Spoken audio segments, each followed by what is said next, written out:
Hello. Who are you? Doesn't matter. Welcome. You're safe with me. I'll be right here, nice and close so I can speak without alerting the others. Let me tell you about Senua.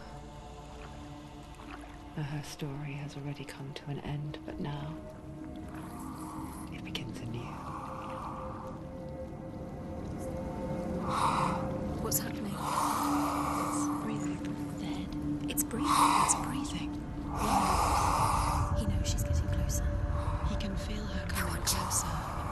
She's getting closer. They're watching. They're watching. They're watching. This is a journey deep into darkness. They're watching. There will be no more stories after this one.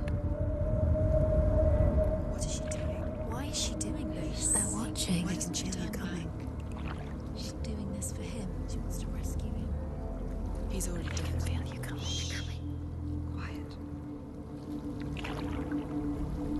Oh, how rude of me. I never told you of the others. You hear them too, right?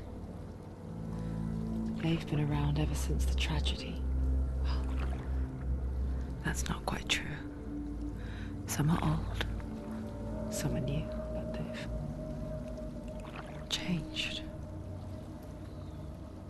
I think the darkness changed them, just like it changed her. Look around you. Can you see them? Over there. Why isn't she looking? Why aren't you looking? He's in Helheim. Look, up ahead. In Helheim. You see it too? You promised you gave me. Yes. It is real after all. She's finally arrived in the land of mist and fog. The place the Northmen call Hell. Turn back. Go back. Go back. It's not safe. Go back. It's not safe. It's them. They're here.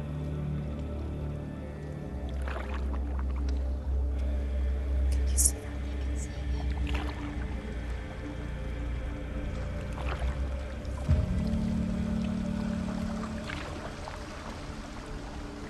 Look around and you will see them. The drowned, the sick, the slain. Here they lie, rotting in the fields and rivers of hell. But the dead don't always lie still here. You see them? This is not a place of rest. I can't do this. Go back. Go back. They're going to do that to you. Can you see them? Can you see them? They're going to do that to you.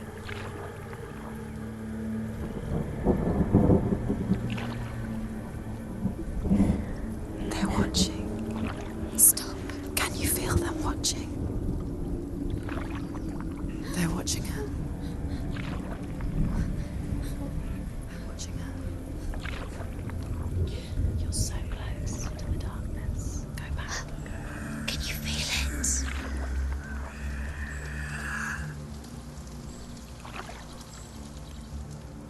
What is she thinking? I can tell you. She's afraid. Wouldn't you be? You'd think she would get used to it by now after so many years. But the darkness, it just builds onto itself, growing stronger, towering over her. You might try and ignore it, turn away. But it's always there, just out of sight, where you're most vulnerable.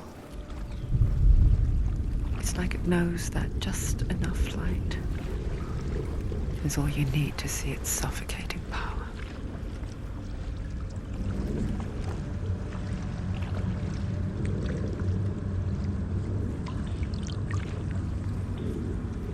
They can feel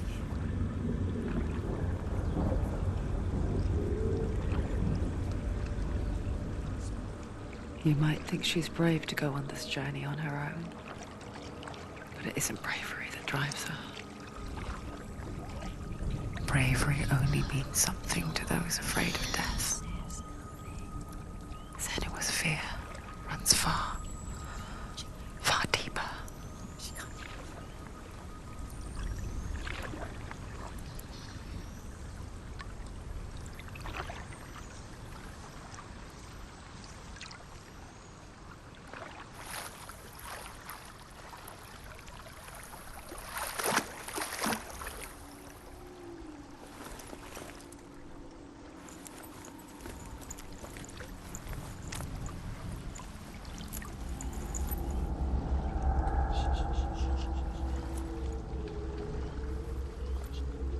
What is she looking at? What is she leaving behind? I know what she's thinking. I hear her thoughts.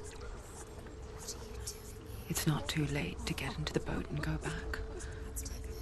No one will judge her. No one will ever know. Oh, she heard us. There's no going back.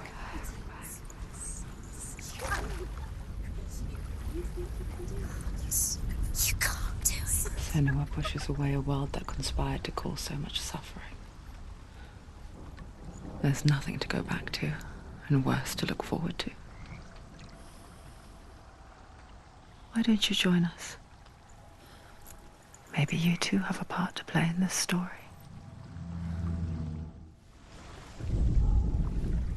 Do not forget my stories, Senua. Because your darkness comes from hell, and your fate lies there. They say the burning of a corpse will take you straight to Hela's gate, but gods and the living will follow this path. You must leave the Isles of Orkney across the eastern sea and find a road that leads north and down through deep, dark valleys. After 9 nights of riding, you will follow a great river and will find a bridge covered in gold. The path to Helheim goes from there, across the river of knives that flows from the dark world of Niflheim.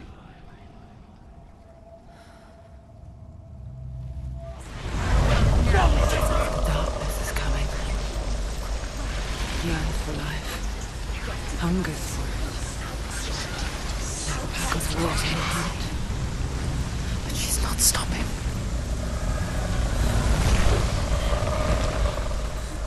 Not this time.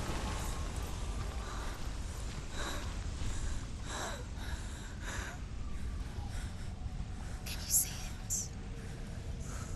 The land of mist and fog. He's in there. The old fool was right. You see him? What was it he said? The river of knives across which lies the halls of hell. The place they call Helheim. He's lost. He's lost. Where are you?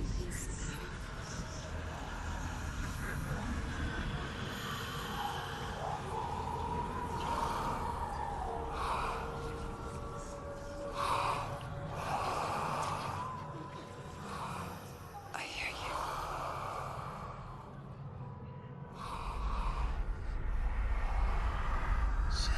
He's there, you know it. There's no doubt about He's it. lost. The source of the darkness is in Helheim, You'll never find him. They're called. and the goddess Hela holds his soul there.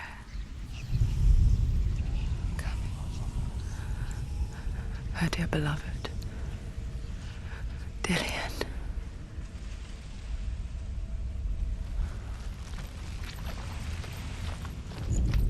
What is she doing? Why is she doing this? Why doesn't she turn back? She's doing this for him. She wants to rescue him. He's already dead. His soul is in Helheim. His soul still lives. The bridge to Helheim. I forget its name. She forgets too. But she does remember that only the dead may cross it. Her part wasn't so easy to forget. The old fool said there was a hidden path up to it.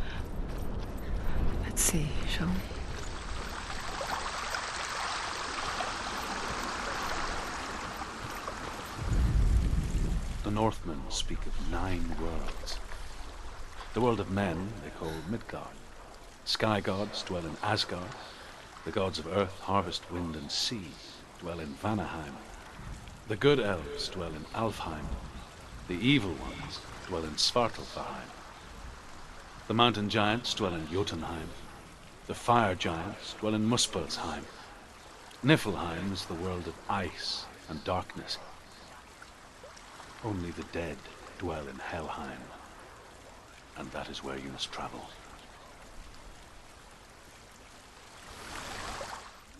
Get down. What's she waiting for? You've got to go. Why did she do that? She shouldn't have done it. She can't go back now. No, this is it. The hidden path.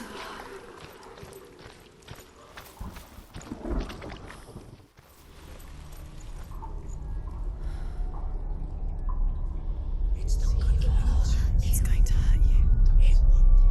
It's dangerous. Don't kill me. I'm not one of them. Don't listen. I was just hiding. I find I live longer that way. Don't listen. I'll never let the bastards catch me again. Never! Wait. Who are you? It's just a memory. Druth? Is that you? Around you now. For my tales of the Northmen, they call me Druth. The liar. He's lost. An old fool.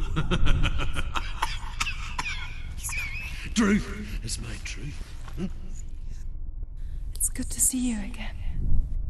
You kept your vow. Guide you in this life and the next. I will tell you my stories of hell, if I may walk with you. Tell me your stories again, old friend. I'm listening. The runes seal the gates to hell. Focus your inner eye, and you too will see what's hidden in plain sight. Focus. I can see one. Hold it in your mind's eye. Find one like it to open the gate.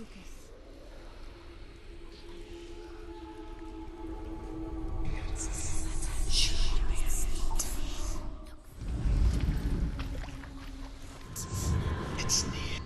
Look towards the gate, and the gate will open.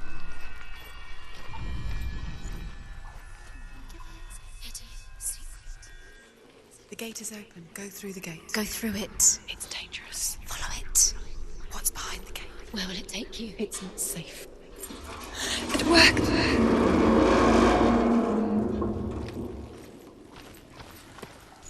I spent 6 years enslaved in hell, but I watched the Northmen, learnt their ways. I know you did. You listened when everyone else laughed. My people paid a heavy price.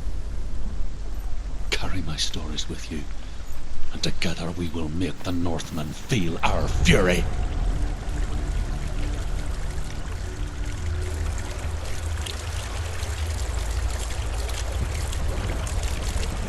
Another voice joins us. She once tried to make them go away. Pretend they weren't real. But what good is that? When we are always here.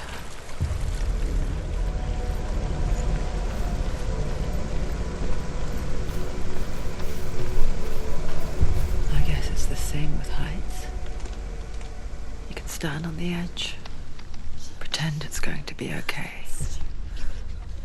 But you know that death is near, waiting for you to make that little slip.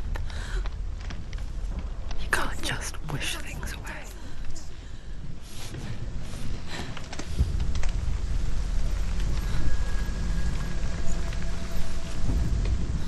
The world of the dead is ruled by the giantess, Hela, daughter of Loki. The gods feared her bloodline, bad on her mother's side and yet much worse on her father's. So, as a child, the All-Father cast her down into Helheim and gave her power over those who die of sickness, age, hardship, and self-slaughter. In all of the 9 worlds, only Hela can resurrect the dead. To Hela, your Dillion was sacrificed, and with her you must bargain.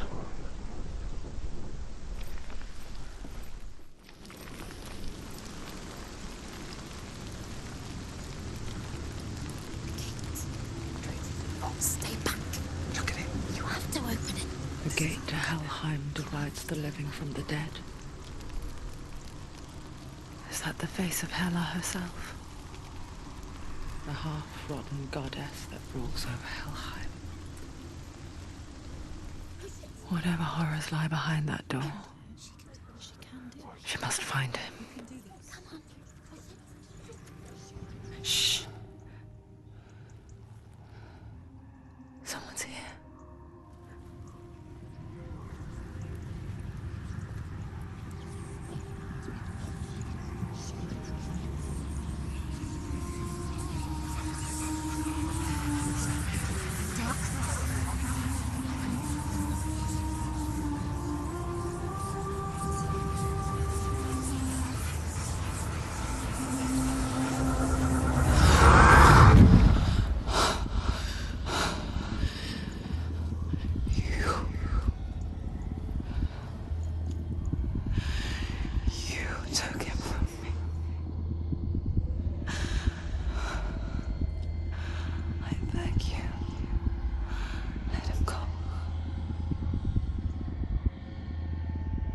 I'll give you what you want. I won't resist anymore.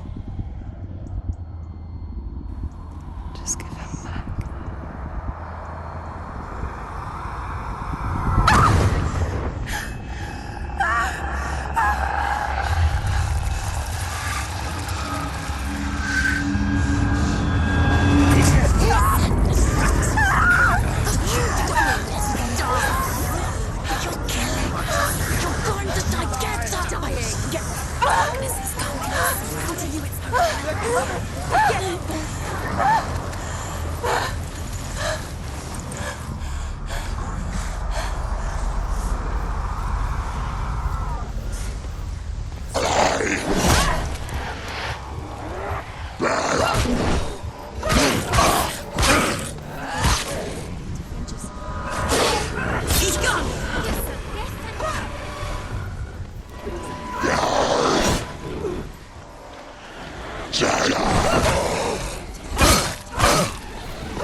It's nearly over. Finished. You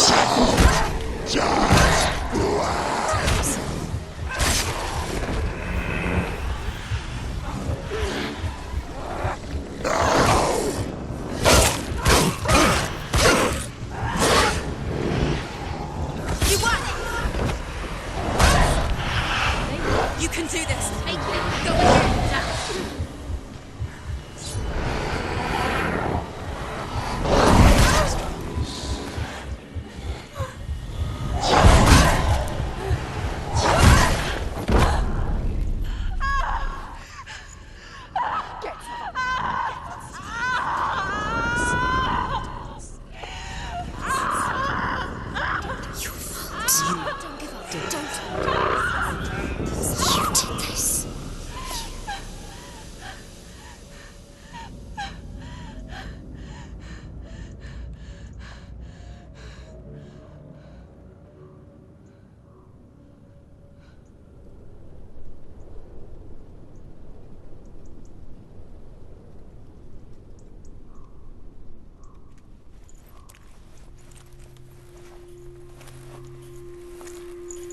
A vision of what's to come. Poor Senua. The darkness does not bargain. It does not reason. It is rot. And now it has taken hold. It will spread towards her head, the seat of the soul, until there is nothing left of her. Stop. her suffering will have been for nothing. It's just a matter of time.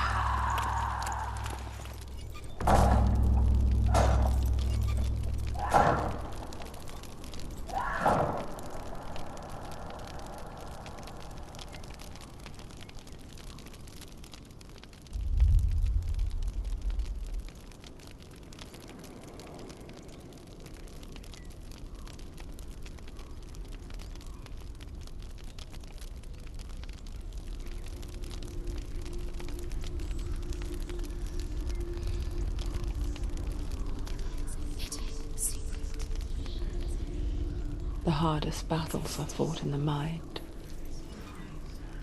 That is what Dillian taught her. With every defeat, the dark rot will grow and soon it will take her soul.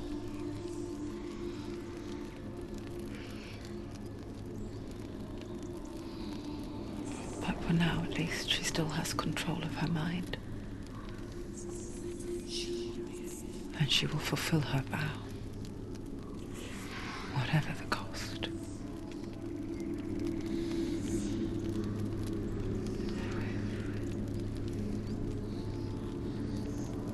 He's not there.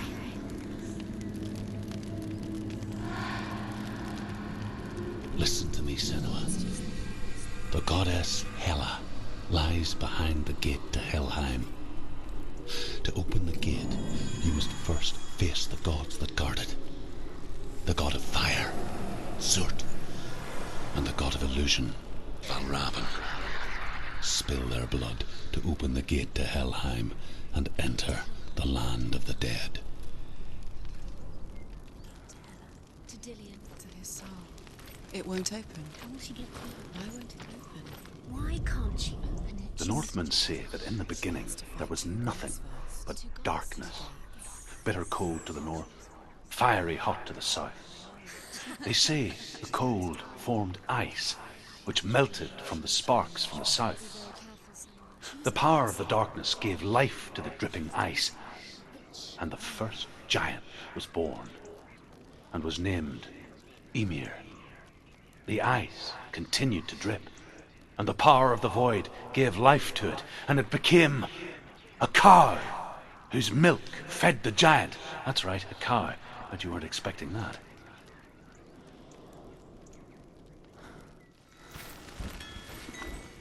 Valravan, ancestor of the seers and master of ravens. He hunts his prey with his powers of illusion and feasts on their remains.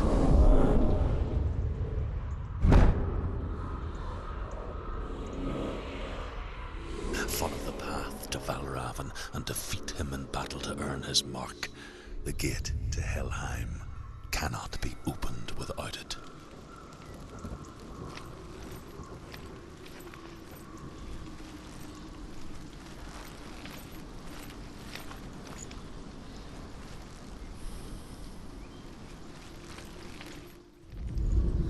Ymir was a frost giant, a being of darkness, and all his sons and grandsons were dark after him. Of his daughters and granddaughters, some were monstrous, but others fair. But there was another who came from the ice, Buri. In shape, he was like a man, big and powerful. His son, Bor, took a fair giant to be his wife, and they had 3 sons. Odin was the eldest, and the Northmen hold him to be the foremost of the gods, the All-Father.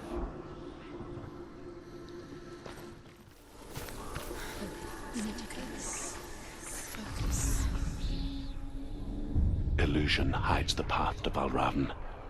Don't trust your eyes. Find another way to see the truth.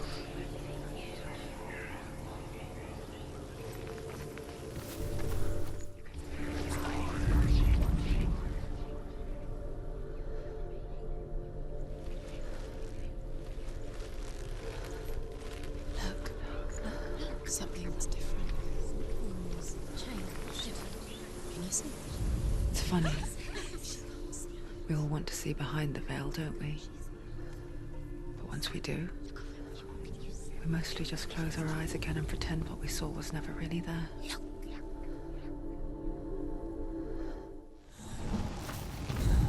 Senua never could close her eyes, however hard she tried, begged.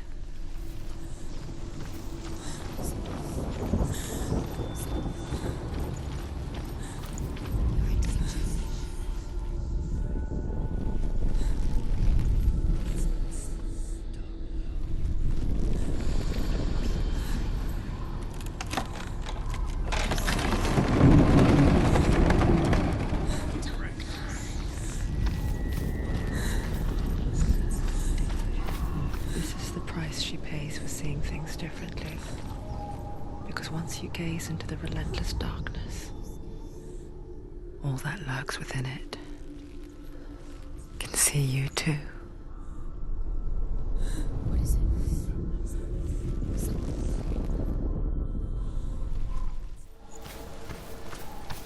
The Northman will not stop her. She will find what she's looking for.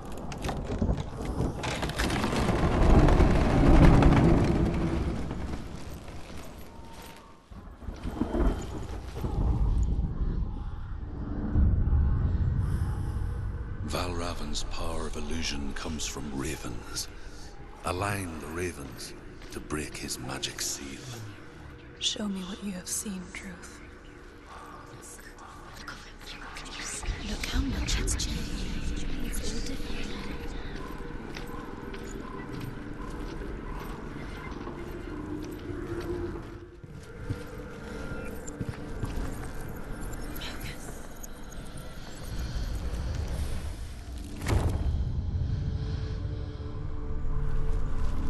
Something's shifted. Something's happened. Something you shifted. Can you feel it?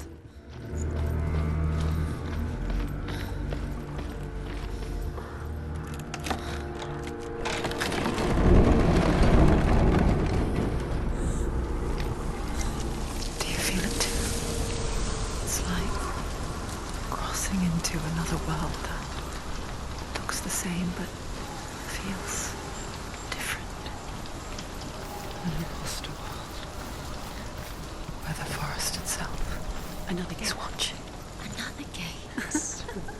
You know what to do. Stay back.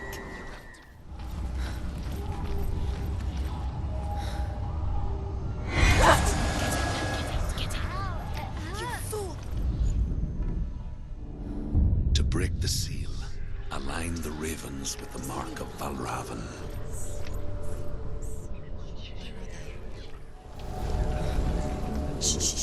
Shh. What is it? I hear something. If you hear the song of Valravan, follow it, and it will lead you to him. But be aware of his illusions. You can't always trust your eyes.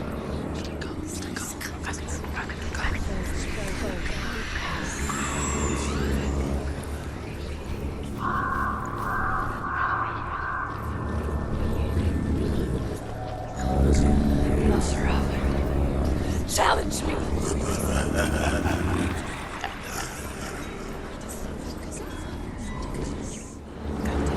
Fight me.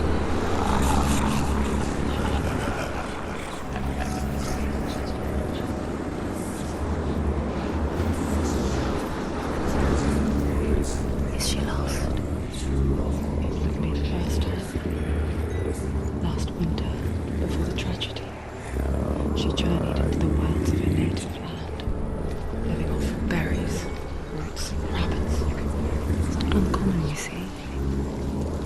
We call such a person a Gelt. Some, like Truth, become Gelt in search of penance. Others, like Senua, to purge a curse. Those who make it back are forever changed.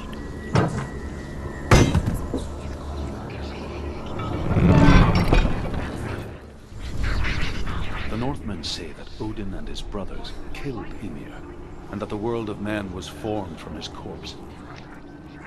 They made his bones into stone, and his flesh into earth, and his blood into the salt sea. They set his skull to be the bowl of the sky, with his brains for clouds. Odin and his brothers caught the sparks flying from Muspel and made them into stars. And to protect the new world from the giants, they used Ymir's great curving eyebrows as walls.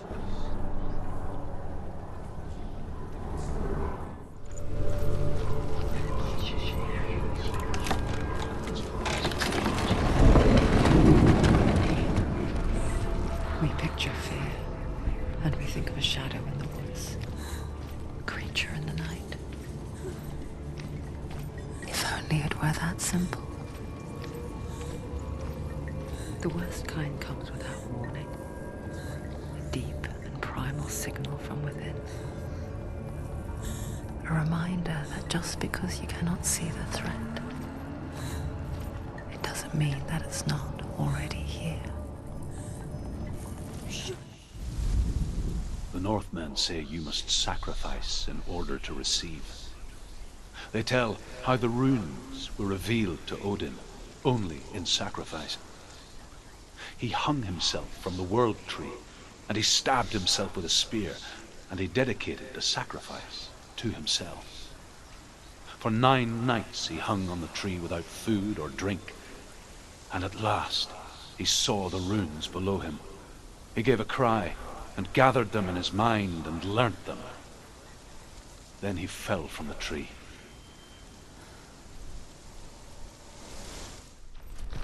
Do you know what it's like to leave everything behind? Your home, loved ones, to head deep into the wilds, perhaps never to return? Senua does. Because when darkness speaks, it changes everything, turning home into a foreign land and loved ones into strangers. Exile makes sense when you realize that you were never really home in the first place.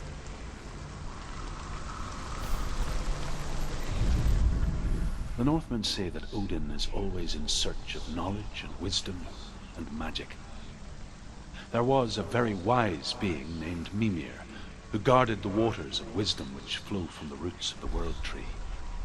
Odin wished to drink from this spring, but he had to pay a price.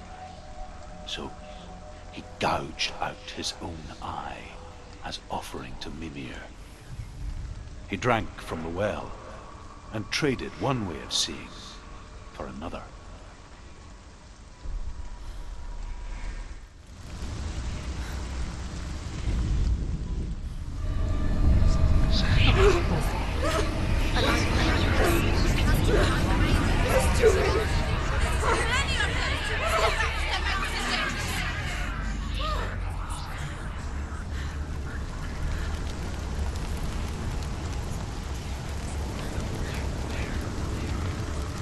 The song. Balraven's song. It's over here. This reminds her of somewhere. The forest. Where? Which forest? From the wild. The wilds. She went to the wilds a long time ago. Why did she go to the wild? She wanted to fight her own darkness. She thought she could beat her. Did she beat her darkness? No. It nearly killed her, but she tried. Druth helped her. If it wasn't for Druth, she'd She'd be be dead. dead. She can't beat her own darkness. She wanted to marry Dillian. She came to beat her own darkness and marry her. But it didn't work. She thought her curse would affect him. Druth helped her. Say that Odin has 2 ravens. Their names are Thought and Memory, and each day he sends them out to fly all across the world. Upon their return, they perch on his shoulders and tell him everything they have seen and heard. In this way, he learns of things far and wide, and for this reason, he is called the Raven God.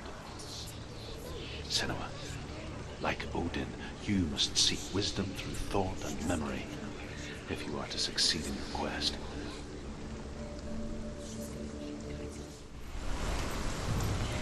The ravens. The ravens. They've gone. They've gone.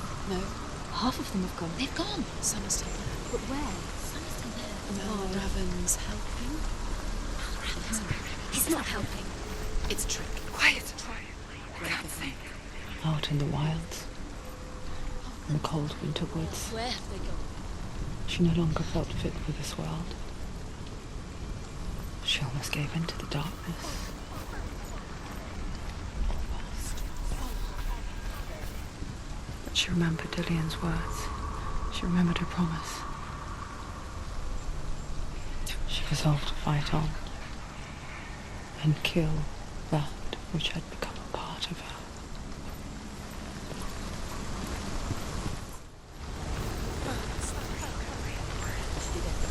The ravens. They were gone. No. There's still three. There's three. There's three. Where have they gone? They gone. She did it. What does it mean? She Looking back, it was so naive to think she could banish it on her own.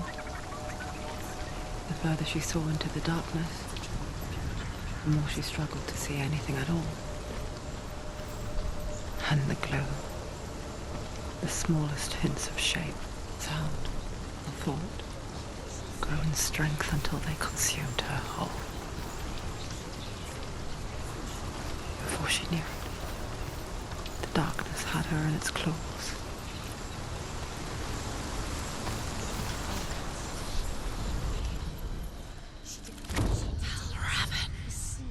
Broken. The gate is open. Open. She did it. There is no such thing as victory when it comes to the darkness. It's like it doesn't want to kill her. Yet, it will gnaw at her, biding its time.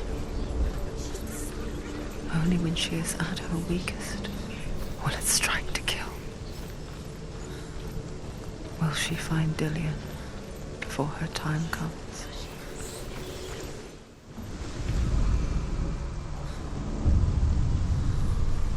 Overcome Valravan's final illusion to face him in his keep.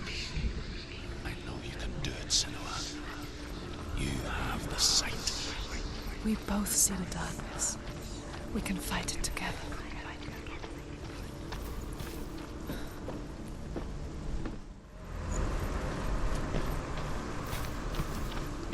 Speak to me, Druth. Tell me a story. Senua, listen. I will tell you the tale of a man called Findan. The Northmen captured Findan's sister, and his father sent him to pay for her release.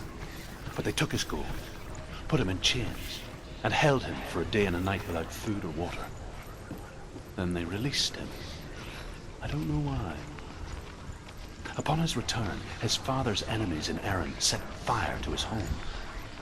His father burnt to death, and his brother was killed. But he escaped with sorrow in his heart. His father's enemies offered redress for his loss and invited him to a feast. It was at a hall near the sea. But when he went there, they betrayed him to the Northmen, who enslaved him and took him to hell. 6 years later, his slave masters landed on the shores of Orkney, burning all before them. And into that fire, Findan made his escape. What was Findan burnt away that day. But from the flames, a new man stepped forward, and Druth was born. Druth, the man that I am now. And though Findan never set eyes on his dear sister again, I, Druth, have found you, Senua. I wish you could have seen my home before these dark times.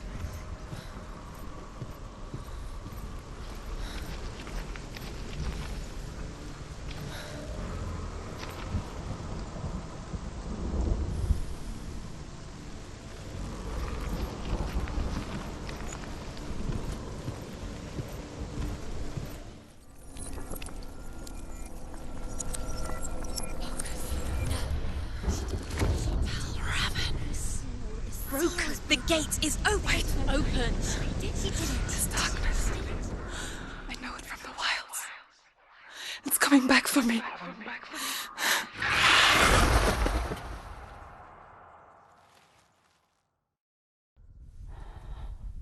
I'm still here. Are you too? Where are we?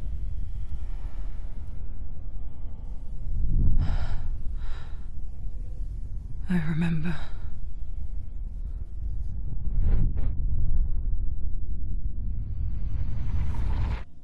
It didn't end well in the wilds. It never does. You think you can overcome the darkness, make sense of it, and once relief settles in,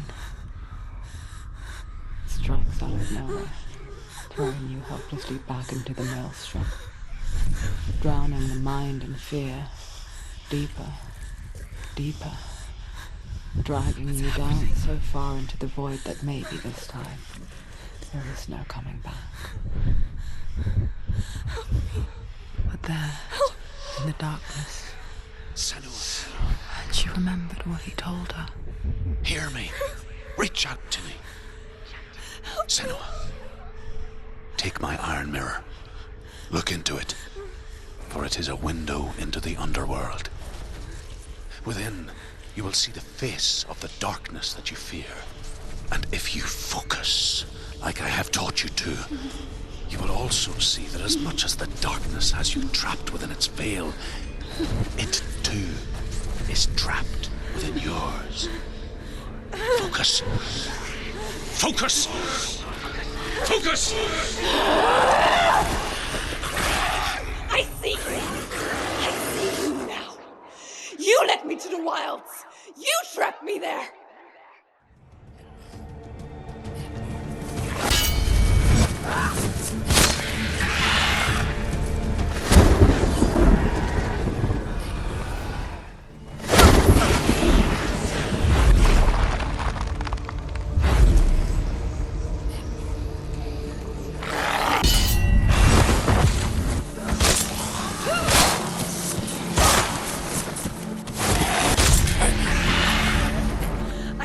Beat you in the wilds, did I? It was an illusion. But not this time!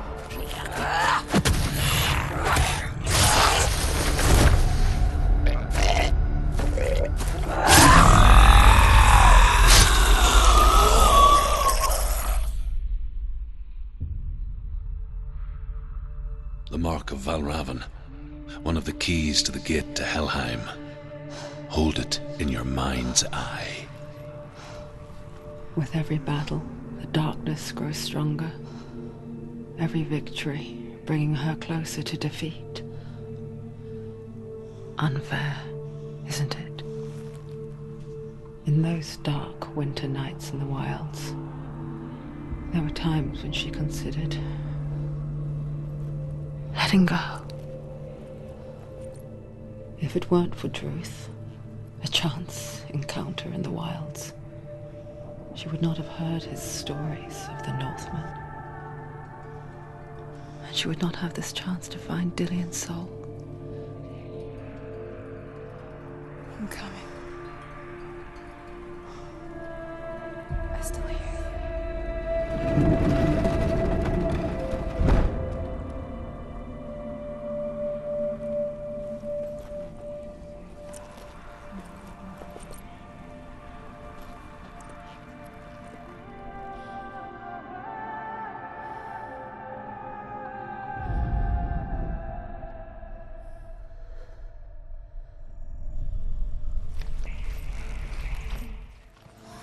When she was younger, she would lay in the grass and stare at the clouds. And as she saw them, elusive, shifting faces. After a while, she could see the faces everywhere. In the trees, the mountains, caves.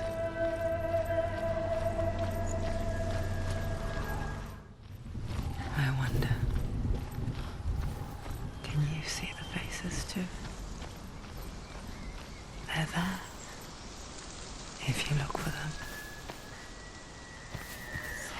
Mother.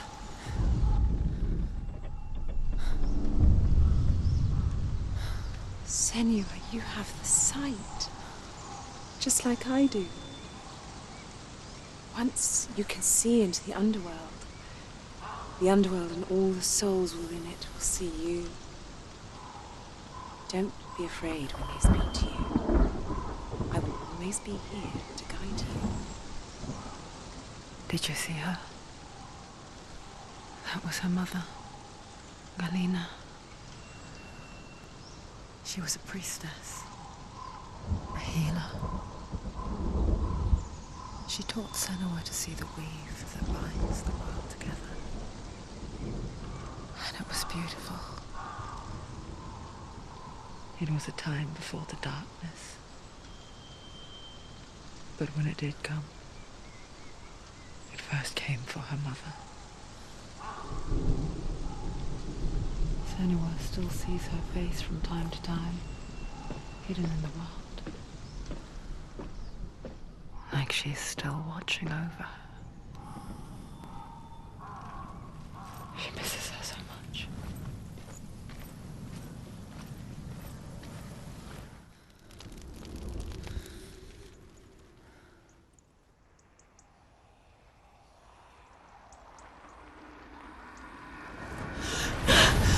Sigurd, the fire giant, has answered. He comes from a land older than mankind, and the Northmen call upon his flaming sword to raise their enemies to the ground. Find him, Senua, and spill his blood.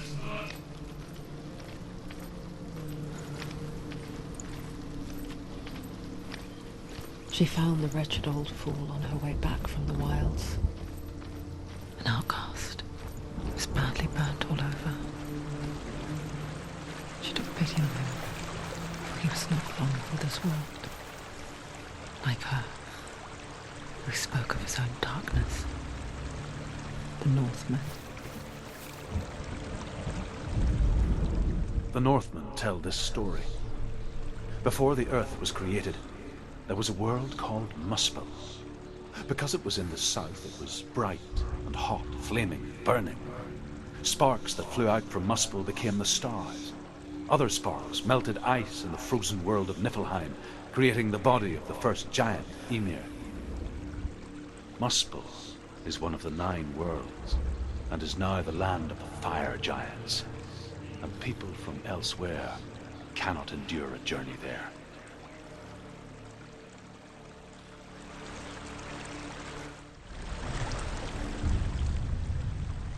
Senua, we each walk these lands gazing towards different horizons, some of us further than others. Your father cannot see what you see, but there is nothing wrong with seeing the world the way you do.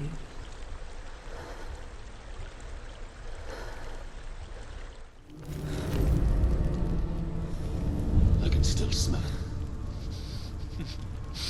The sweet, sickly stench of burning human flesh. And I still hear their cries carried in the wind.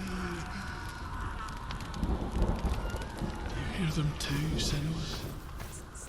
Yes, I heard their screams, and I still hear them now.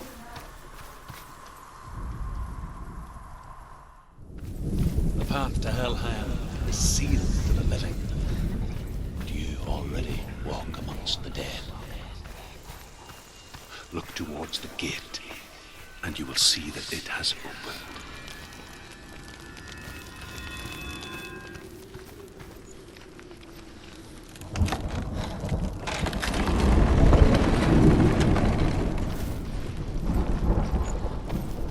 When they first came to my lands, I knew enough of their tongue to beg for mercy, and they took me as a slave.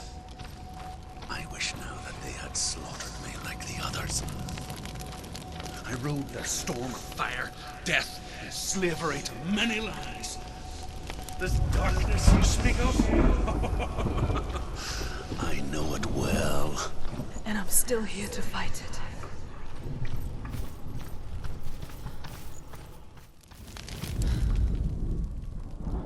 When you see a fire gate of Surt, know that only a sacrifice will stoke the fires of Muspel and let the dead walk through. Find the fire, Senua, to follow the path to Surt.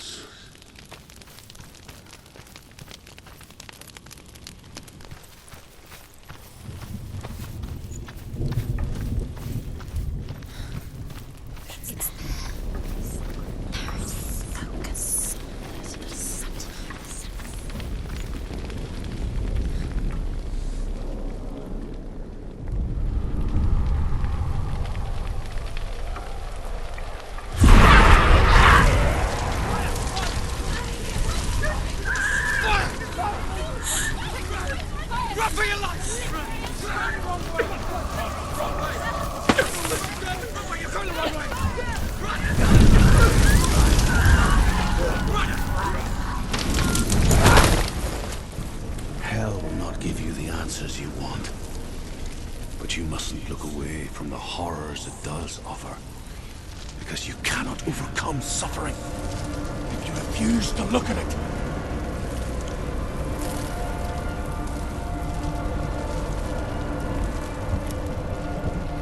What's happening? Where's the fire gone? Where's it gone? The fire's disappeared. It was everywhere. Maybe the pyre.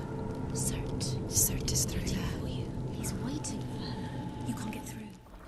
There's always the way. The Northmen say that the defender of Muspel is called Surt, the foremost of the fire giants. His name means the Black One, because he is like something burnt. The Northmen believe that he sits at the border of Muspel with his flaming sword, and at the end of the world he will leave his post. He will travel to Asgard and Midgard, waging war against all the gods. He will be victorious, and then burn the whole world with fire. Another gate. She needs to find it. Another fire sacrifice. Another fire sacrifice. Find the fire, Senua, to follow the path to Surt.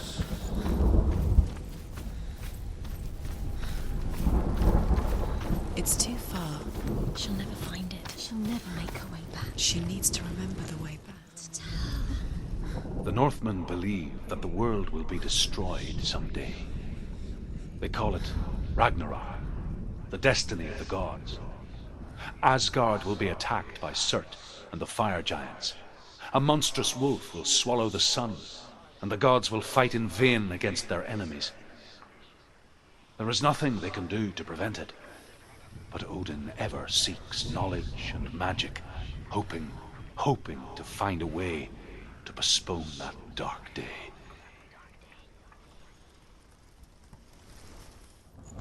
The Northmen made fire sacrifices, burning slaves like me to reveal the path to Surt.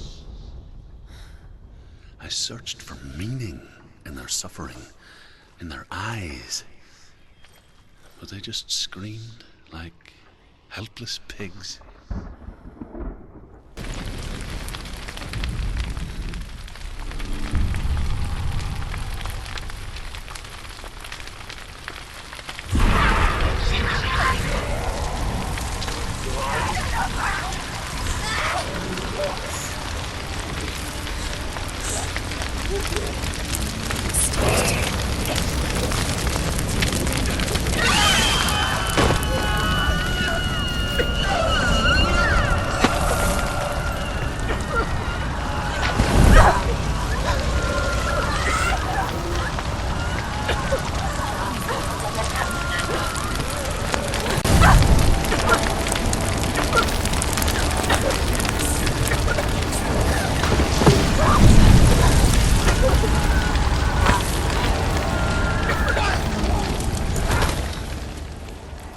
Gods answer your prayers, Senua.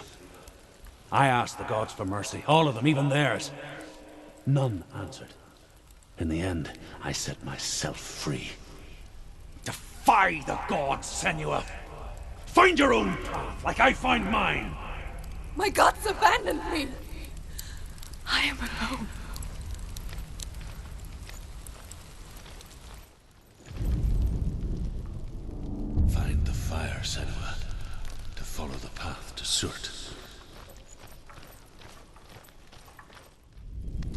The Northmen say that at Ragnarok, the sons of Muspel will travel to battle in the ship called Naglfar, the corpse ship.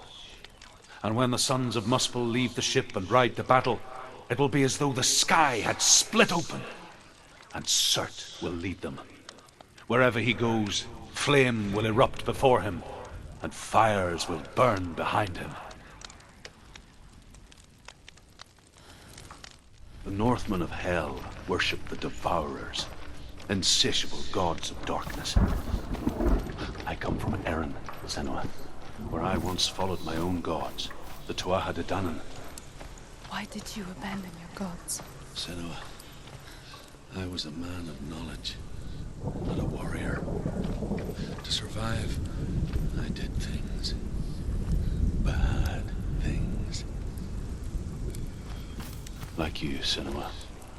The man I once was has died.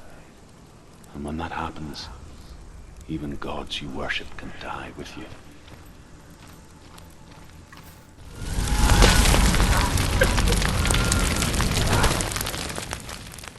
You say your world has collapsed. Good. Let it collapse, and have the courage to shed your tears. Raise your world to the ground! My world is dead. Only then, as with a newborn, will you see the world anew. No, I see nothing now.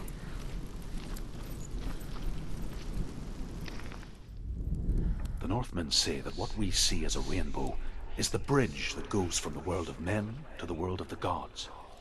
For now, they say, the frost giants and the mountain giants cannot cross it.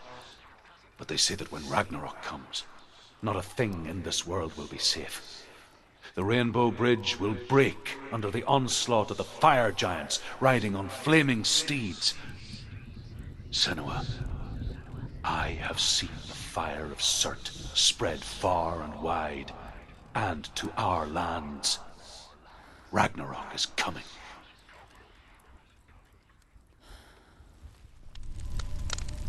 Tell me truth. How did you escape your darkness? Senua, once I found my purpose, I was no longer enslaved to the suffering I had to endure to reach it. Unclouded by fear, I could see it clearly in others. Find the fire, even my captors, to follow the path to fire of Surt. And so, during one raid, I took my chance and ran, knowing that they would not follow. The fool ran into the fire. They left me for dead. Maybe they were right to. But here I am. Free. I'm glad I found you in the wilds. I wouldn't have made it without you.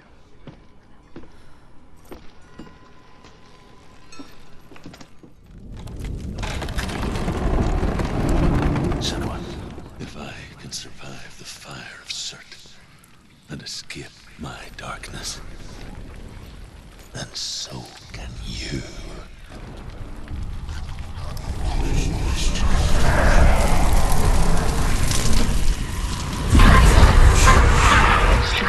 Run, Senua! Run! Through the fire! Keep running! Go on! Nothing will stop you! Run, Senua! Run!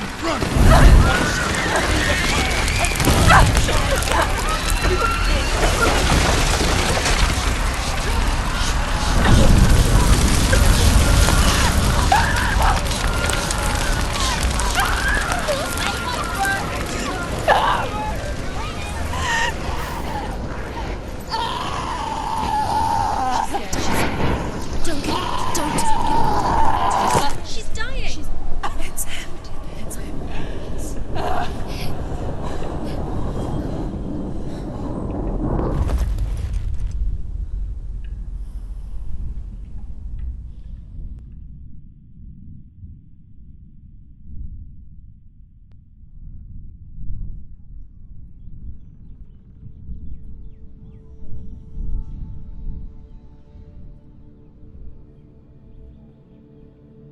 I'm sorry. I'm so sorry.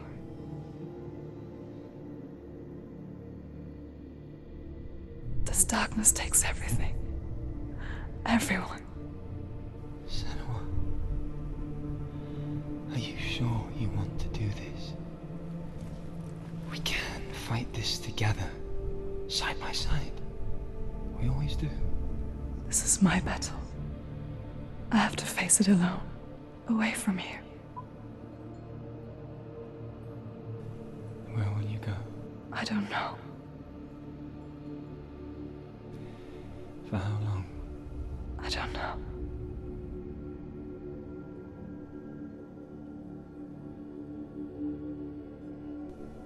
I believe in you. You know that.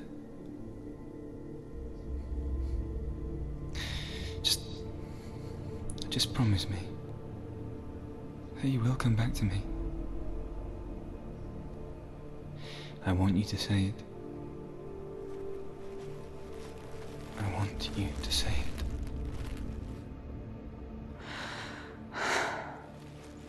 I will come back to you. I promise.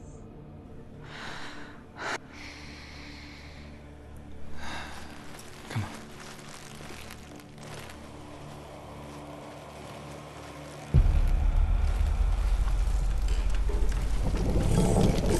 Blood of Sigurd, take his mark, and I will cheer you from your world and forever be in your debt. You destroyed everything, everyone, but not me. Fight me now!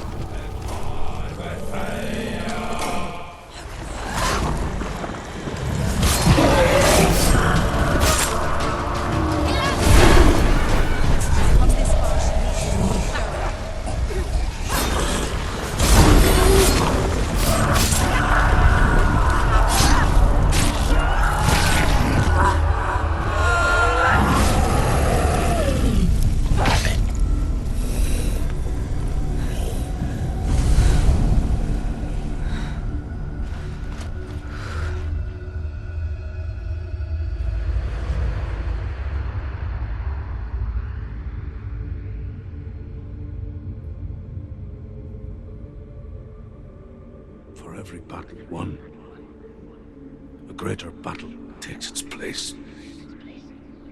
And so it goes. Until we fall.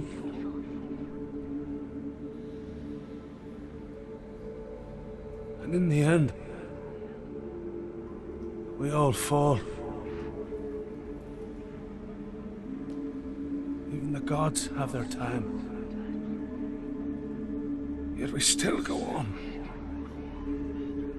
Why? I made a promise, and I will go to hell to keep I it. die free, knowing you will carry my stories with you. I have fulfilled my quest. Yes, you have. When the darkness comes, I vow to guide you in this life and the next to fulfill yours.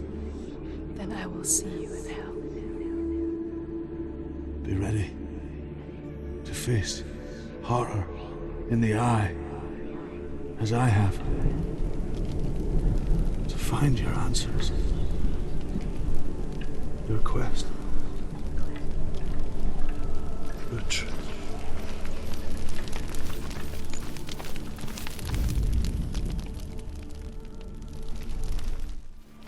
Truth was a troubled man, a scholar-turned slave. They tortured him, took him with them on their raids, drove him to madness, spreading this new form of darkness to new worlds. To my world. Senua saw a deep connection form between the Northmen and the darkness. If his tales of hell were true, then that was the source of it. She learned everything she could from him, until she too could see what he saw. Have you ever died before? It's a serious question.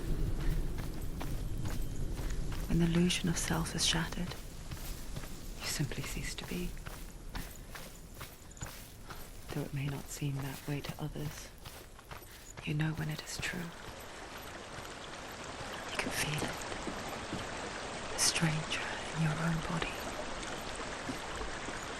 An imposter. And nothing is the same ever again. Senua has died before. And she will do so again. You can be sure of that. With the mark of Valravan and the mark of Surt, you may cross the bridge over the River of Knives to Helheim.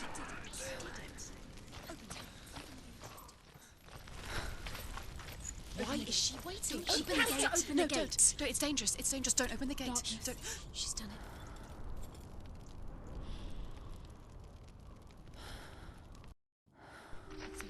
It's so dark. It's dark. The darkness. Only the dead may cross. Only the dead may cross.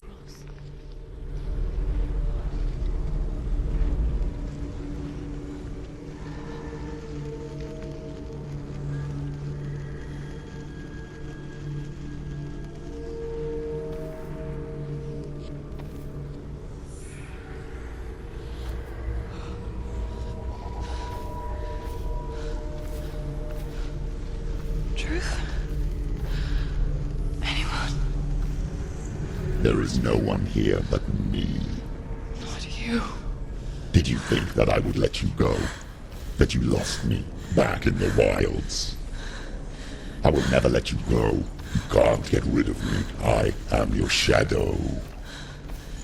And I will be watching when you draw your last dying gasp. I'm not ready to die. You will be when you see what they did to your dear beloved.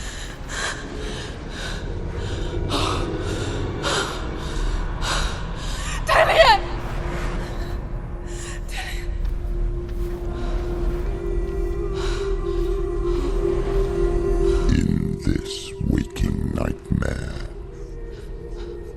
where all dreams come true, you searched for control. A way to pull through. When you were in love, you left him in tears to smother your furies and banish your fears. But in darkness they came. Through stormy black seas they raided these shores. Do you still hear his screams? And now that you're home, he's so far away. They've taken his soul. To these gods you cannot pray. They can break you, but not your promise. Even death won't keep you apart. Through his darkness you will find him. In your sword still beats a heart. You fought for love unspoilt by your darkness within. You fought for your dreams. Now there's no way to win. In the head of his corpse lies the seat of his soul. So you must carry his vessel to bring him back home. You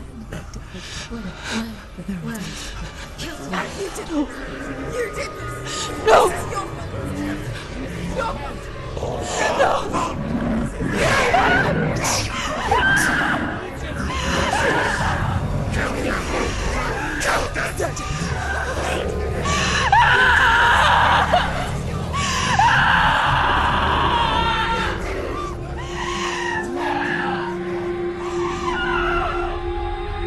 They can break you, but not your promise. Even death won't keep you apart. Through this darkness you will find him. In your sword still beats a heart.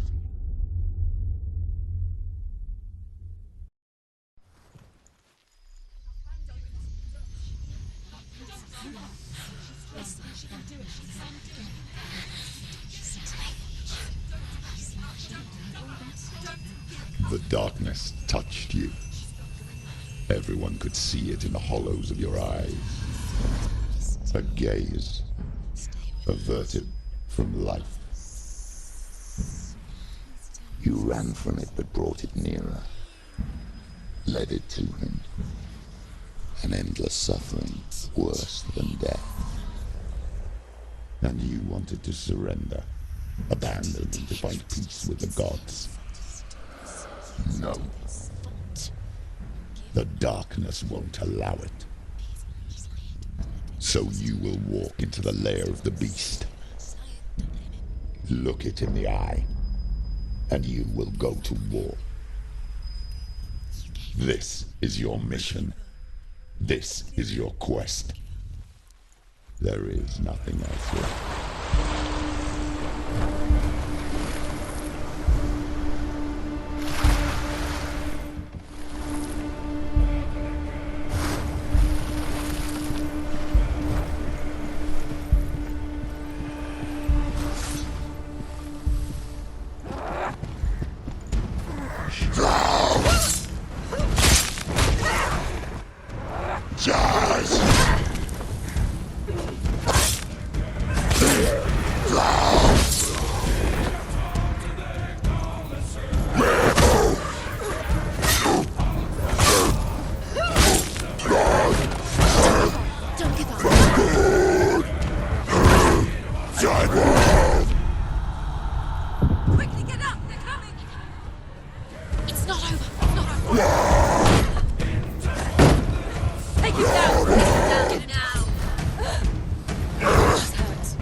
Every gate you open into darkness brings another change.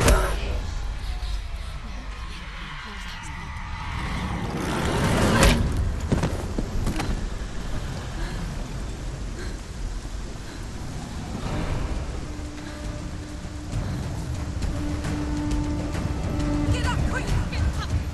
She can still do it! Get out!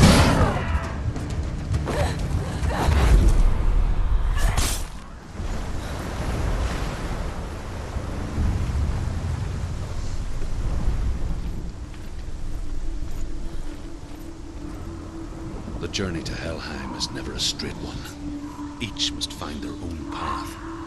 Align yourself to its secrets, and you will find yours.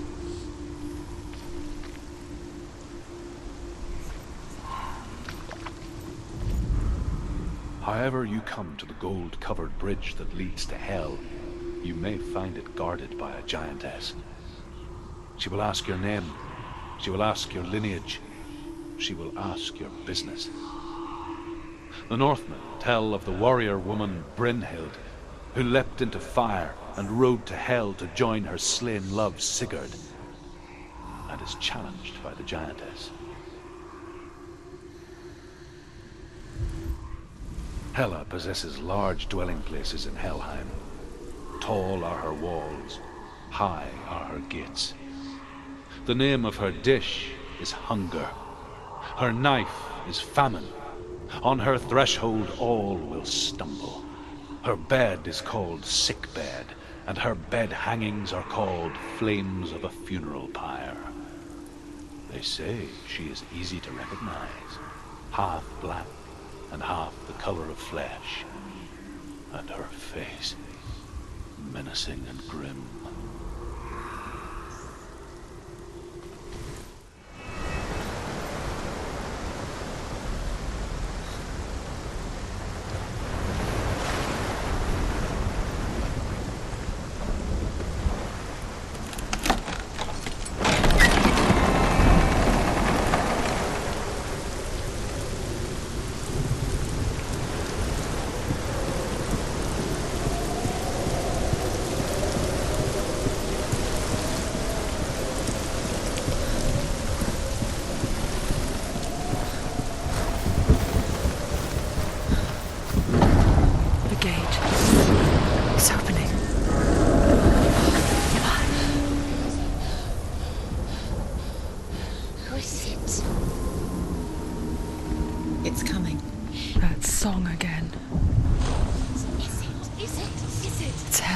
Yes, the source of the darkness. It's coming. This is your moment.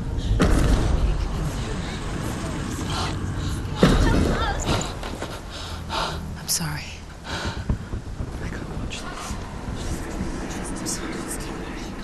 What are you doing? You're showing weakness. You're not a warrior. You're a disgrace. The gods will punish you for this. Pick up the sword. Pick it up. Fight the darkness. Fight it. Get up. Get up. Get up and fight.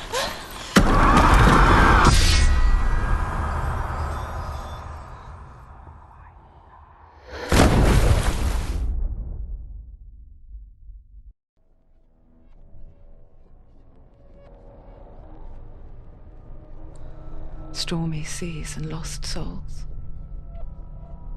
She's dreamt of this before. They say dreams are visions of our memories, thoughts, and fears, as seen by our inner eye. But what if each one of us is always dreaming, even when awake, and we only see what our inner eye creates for us? Is this what hell is? A world shaped by Senua's nightmares. Maybe that's why people feared seeing the world through her eyes. Because if you believe that Senua's reality is twisted, you must accept that yours might be too. You failed the gods. You're pathetic. Rotten. Cursed. What were you thinking? Did you really think you could win? How stupid can you be? So stupid.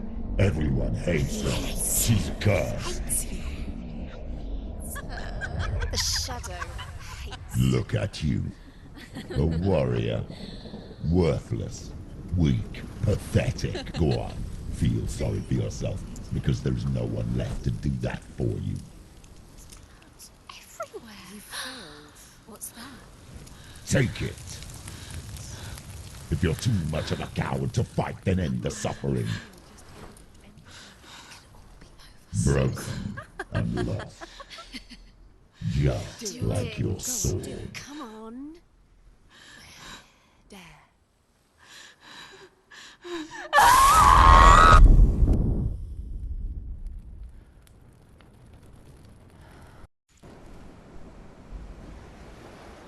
Why go on when you give everything and face that which torments you, only to find that it is worse than you could have imagined? Why go on? Is it really so weak to ask this? Or are we just so afraid of the honest answer that we do not dare pose the question? Sometimes the answer lies in a memory, a feeling, a song.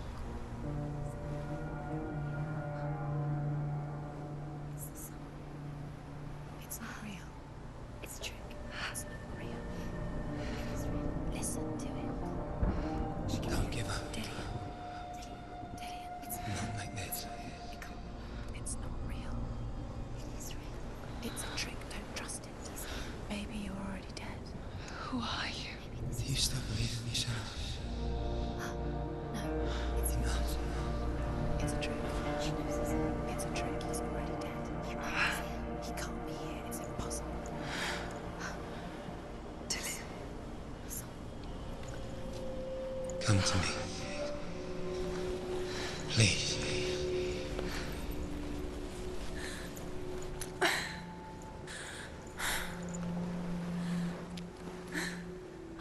The light. Go towards the light. It's him. No, he is. It can't be him. It's just a trick. It's in your mind. Yes, no, he's here. It's in your mind. It's real. It's happening. Go towards it. There it is. You're imagining things. It's Dillian. He's gone. He was too slow. How could you? Keep going. How could you? Keep going. Ignore the pain. I told you. Before she first met him, she was not in a good place. Just a teenager, but not like the others. Barely functioning, she rarely left the house. Her father, Zinbal, made sure of that. Only occasionally did she venture out on her own, collecting firewood and herbs. Errands out in the Orkney Plains. That was her world. Like this one. Barren and lonely.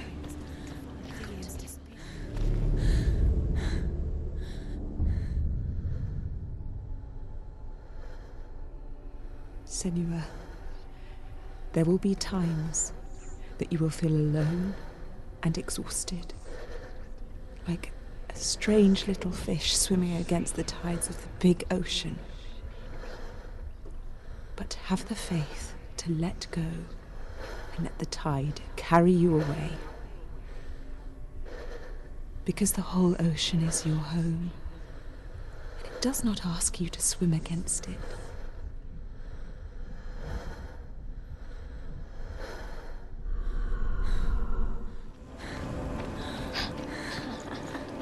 It's already disappeared. Nothing lives here, not even you. It's in your mind. You think you can see it, but it's in your mind. Where's the tree? There he was, Where is it? the lone figure of a boy. He's there, under the tree. Swordplay under the shade of a tree. See him? Come, you have to. She remembers the first time she saw him. To her young eyes, he moved as if dancing, and the world danced with him. The gloom lifted. For the first time in years, she felt a ray of hope.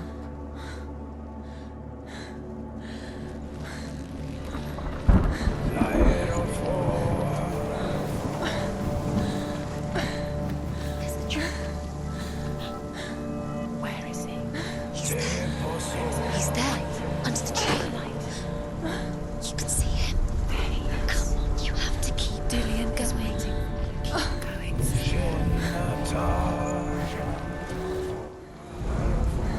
The Northmen tell of a great hero. His name is Sigmund. His father's hall was built around a great tree, and one day, Odin comes and thrusts a sword into the tree, a gift to whomever can release it. Many try, but the sword only comes out at Sigmund's touch. His brother-in-law, King Sigurd, wants it, but Sigmund refuses him, so King Sigurd plots revenge. He invites Sigmund and his brothers to a feast, but when they arrive, they are met with an army, not a warm welcome.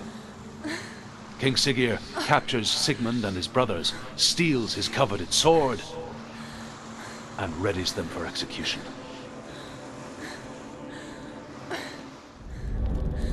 Death for Sigmund and his brothers seems certain. But the king's wife is Sigmund's sister, and she begs for mercy and implores the king to chain them up instead.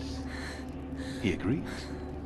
Not for mercy, though, but because he plans an even more cruel and lingering death. Chained to a tree in the forest that night, a she-wolf comes and devours one of Sigmund's brothers. She returns, ravenous, night after night, until only Sigmund is left. The next day, Sigmund's sister sends a servant with honey to smear on Sigmund's face. But to what end? Well, that night, when the she-wolf appears again, you'll never guess what happens.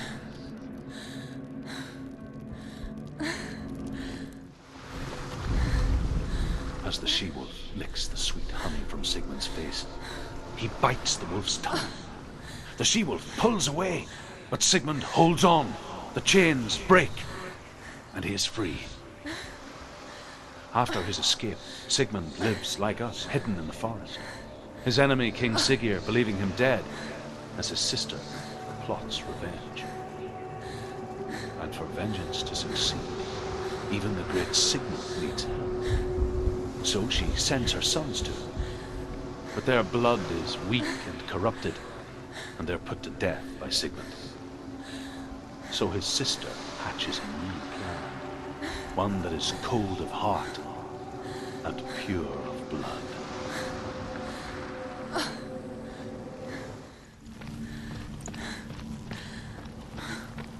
Day after day, watching from afar, she mimicked him, perfecting her own secret dance, wishing those fleeting moments of light would stretch out to last forever.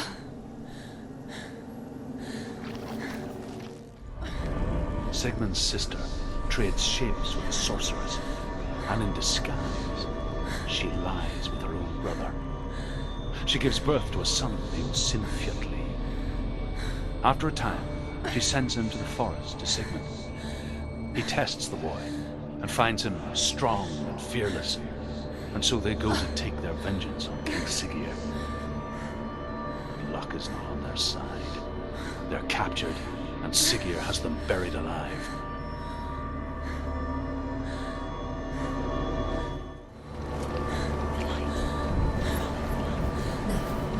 It's a trick. It's an illusion. It's not real. You can't even fight. It's just deception.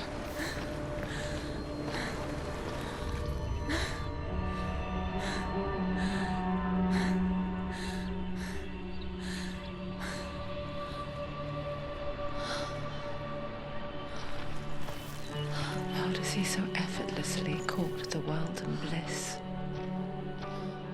If only she could do the same. See the world through eyes anew and dance with it, just like he does.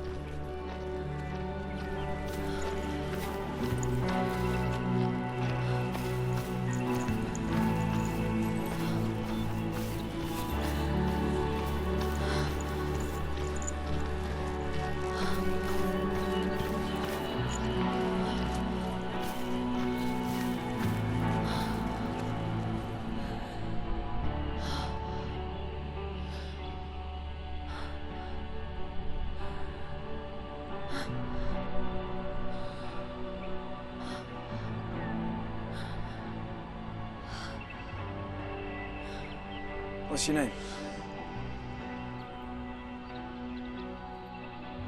Senua. I haven't seen you before. I don't leave home much. Oh, Zenua's daughter. I have to go. Wait. Who taught you to fight like that? No one. No one? Well, I watched you, and... You learnt all of that from watching me? You should become a warrior, you know. Me? I'm Dillian. I'm here for the warrior trials. Just come and watch. And bring your sword. You can't put it into words. That moment when you look into the eyes of the one who's supposed to reassure you, make you feel safe. It only takes an instant. Fear swallows you before you have a chance to make sense of it. And darkness becomes a part of who you are. You killed him. But her world changed the day the Northmen took him from her. Senua knows that there's no going back to how things were. That there's nothing to go back to at all. Stay still, stay quiet, hide, don't tell her. Their gods can see into your mind. They will use this power to destroy you. They won't stop me. I can still feel it. Whatever's left of him, they will never let him go. I'm not gonna let him rot here! You're the one rotting here. Leave me alone. You will die here. No! And all your suffering will have been for nothing. Shut up!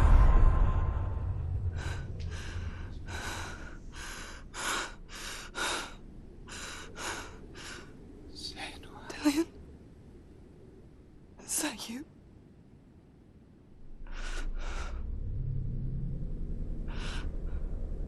I'll find you, my love. I promise.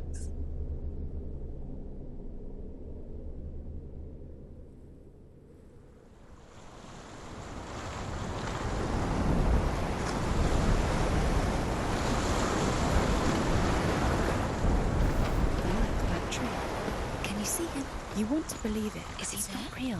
Is he there? You're alone in these mountains. Is that Delia? Nothing lives. As Sigmund and Sinfjotli are being buried alive, Sigmund's sister throws an armful of straw into the grave mound. Hidden in the straw is Sigmund's sword, the gift of Odin. They cut their way out of the grave mound and set fire to Sigurd's hall. The king burns to death. Sigmund calls to his sister to come out, so that she may live and be honored. She does come out, but only to tell him the truth. That she had slept with him, her brother, to beget a strong avenger. I am not fit to live, she says, and walks back into the fire. Strike vengeance from your heart, Senua, as there is always a heavy price to pay.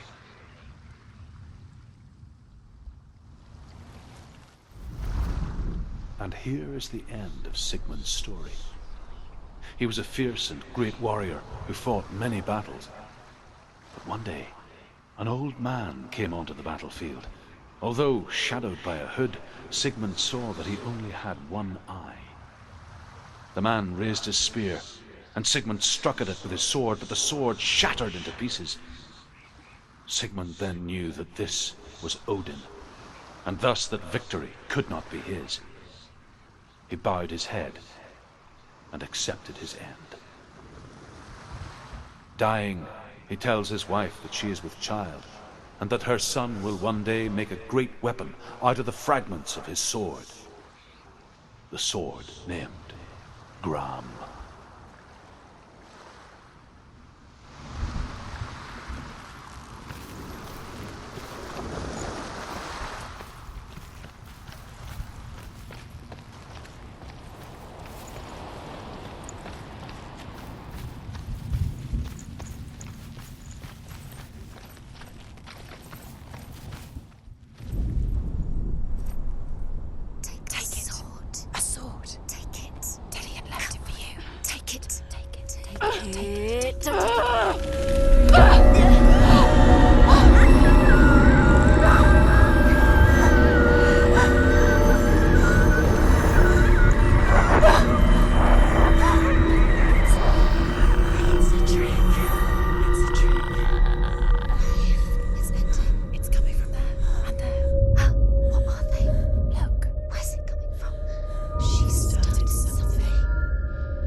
Its name is Gram. It was forged by the god of all Northmen, Odin, and gifted to Sigmund, a great warrior. I need this sword. It's important. Can you help me? The sword appears whole, but it is an illusion. It shattered into shards long ago. It is said a great warrior can reforge Gram by answering the trials of Odin, one for each shard. The roots of the Tree of Death will take you to new lands where you will face the trials. Go to the shards. Go to the shard. Go to the shards. What's the shard? Find it. It's the metal runestones. It's in front of you. Find it. The metal. The runes. You need that sword. Go to the shard. Find the shards. Where is it? Find it. There it is. Focus. There's the shard. Focus. Focus. Use your eyes. Look. Get closer. What can you see? Go to it.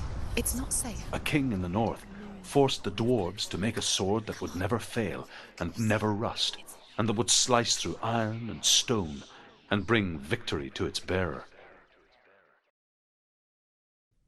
But the angry dwarves cursed it. It would be the death of a man every time it was drawn, and it would be the death of the king. Let me tell you about the sword Tyrving.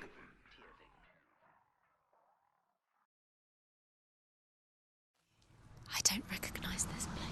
Where are we? Where is she? It feels wrong. Where are we now? Burial mode. So strange that we go to such lengths to bury death. Something so very ordinary, inevitable. It's as if we conspire to hide death, because we have no answer for it. But when it comes and forces itself onto our friends or loved ones, then comes the reckoning. Dead in the end. He loves her. Senua, you remind me of a story that the Northmen tell about a young woman warrior. Her name is Hervor, the daughter of a berserker, born after he was killed. She's a wild, willful child who teaches herself to fight with weapons. When she learns where her father is buried, her only desire is to reclaim the treasure buried with him, but above all, the sword Tyrving.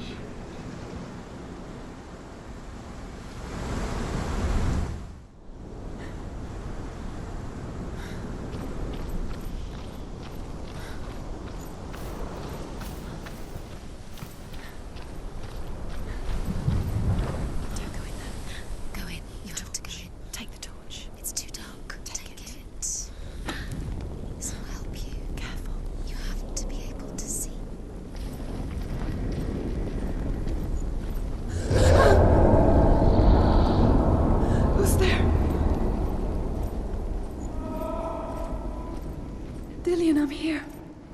I'm here for the trials. Like when we first met, remember?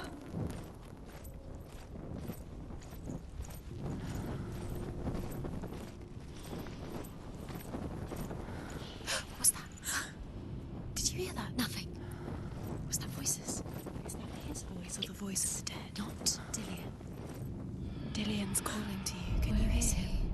Hervor disguises herself as a man to join a band of warriors, and soon becomes their leader. When they come to the island where her father is buried, her men do not want to go ashore. They say that evil haunts the island, and that it is a worse place by day than other places are by night. Fearless, she lands alone. There are many grave mounds, and all of them have ghostly flames burning over them. She comes to the grave mound of her father after passing through these ghostly fires, as though they were mist. The flames I passed through were real enough. Damn the Northmen to hell.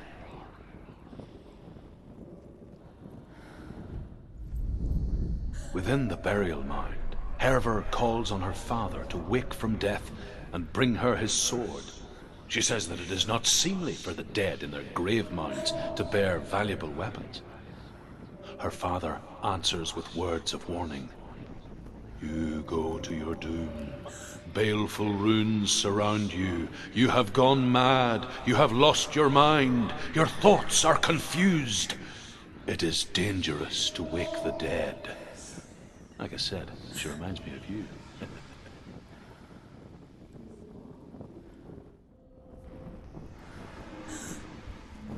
The voice is getting louder. Listen. Dillian. Listen, listen, listen. It's him. Listen. It's getting louder. That's not Hervor ignores her father's warnings. The grave mound opens, and it seems to be full of fire. Again, Hervor demands her inheritance, but her father warns her the sword is cursed and would be the bane of her family. But he relents and brings her the sword. She leaves the island with it, but the curse holds true, and death would follow in the years to come. And so, Senua, the misdeeds of a father have cursed his daughter.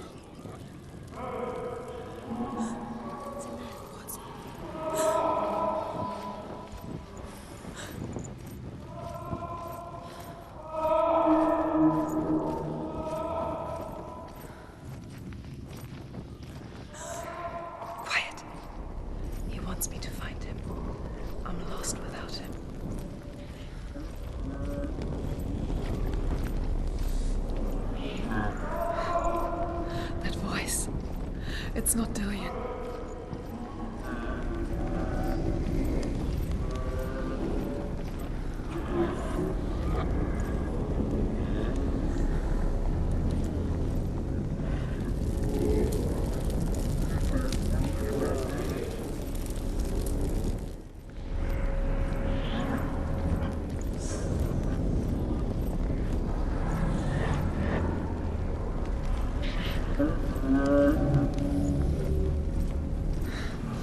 Dillian wants me to face my fears.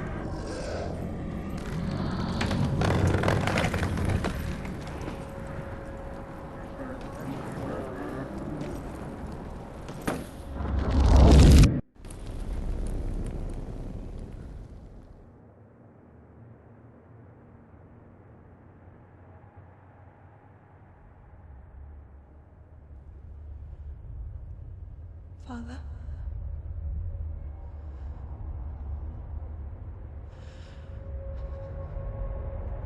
I'm leaving. I've decided. I think it will be good for me.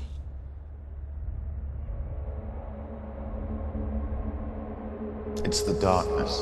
It's speaking through. No, Dad, it's me. I think I can beat it. In my own way.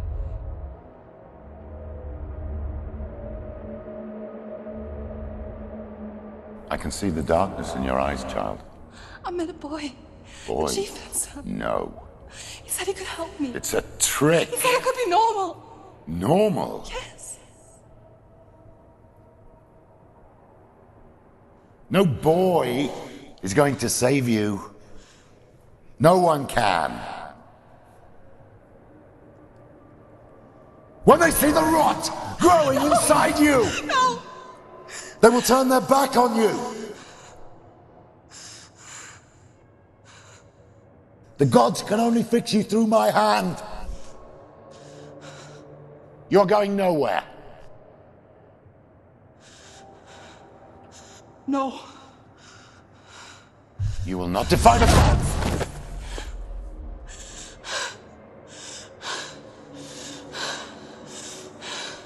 Come, child, take my hand. Come. Senua. No! I am leaving! You cannot escape the darkness. Your curse will make everyone suffer.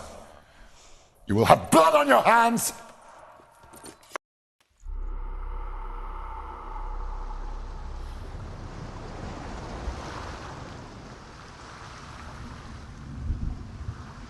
It's done. You did it. But there's more. There's more.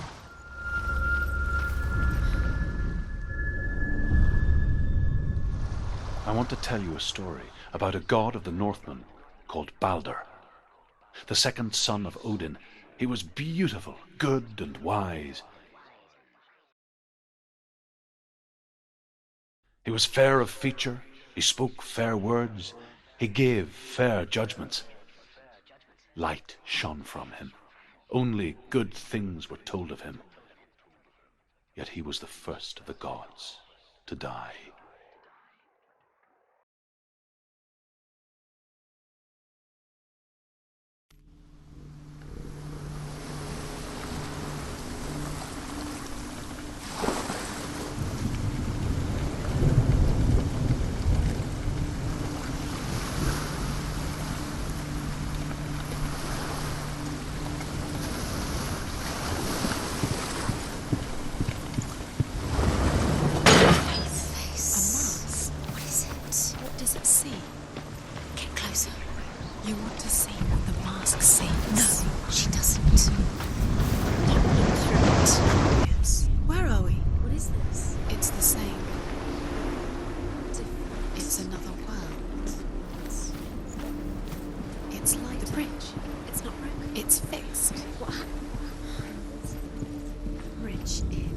The Northmen tell this story about the death of Baldur. It begins with dark dreams.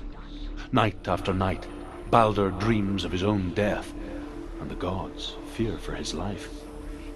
So Baldur's mother makes everything in the world, fire, water, iron, stone, earth, wood, beasts, birds, serpents, poison, sickness, swear an oath not to harm her son. One by one, they each make their vow. Neither weapons nor wood will injure him, Baldur's mother boasts. Only Loki, father of Hela, the mistress of death, is not amused.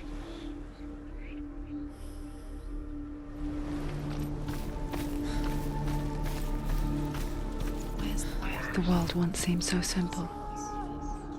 Black and white. Darkness and light. Narrow dividing lines of our own making. Dillian taught her to see further. To peek through the cracks and see the worlds of color stretching away from the gloom. And Senua explored new paths into the unknown. The gods feast and rejoice and amuse themselves by throwing spears and stones at Baldur, striking at him with sword and axe. But he comes to no harm, whatever they do. The gods never cease to wonder at this great marvel. But Loki shapes himself into a woman and asks Baldur's mother, "Is it really true that all things promise to keep him safe?" "I did not ask the mistletoe," Baldur's mother confesses. "I thought it was too young." Oh dear.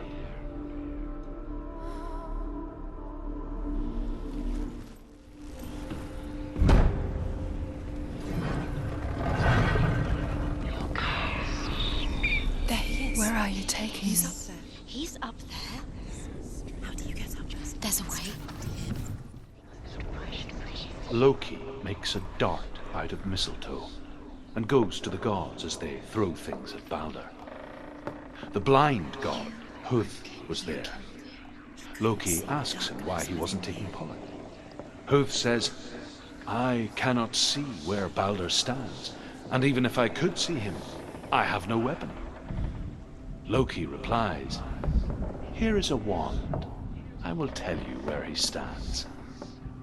And Huth throws the mistletoe at Baldur. It pierces through him, and to everyone's horror, Baldur is killed. And for this, Huth is slain.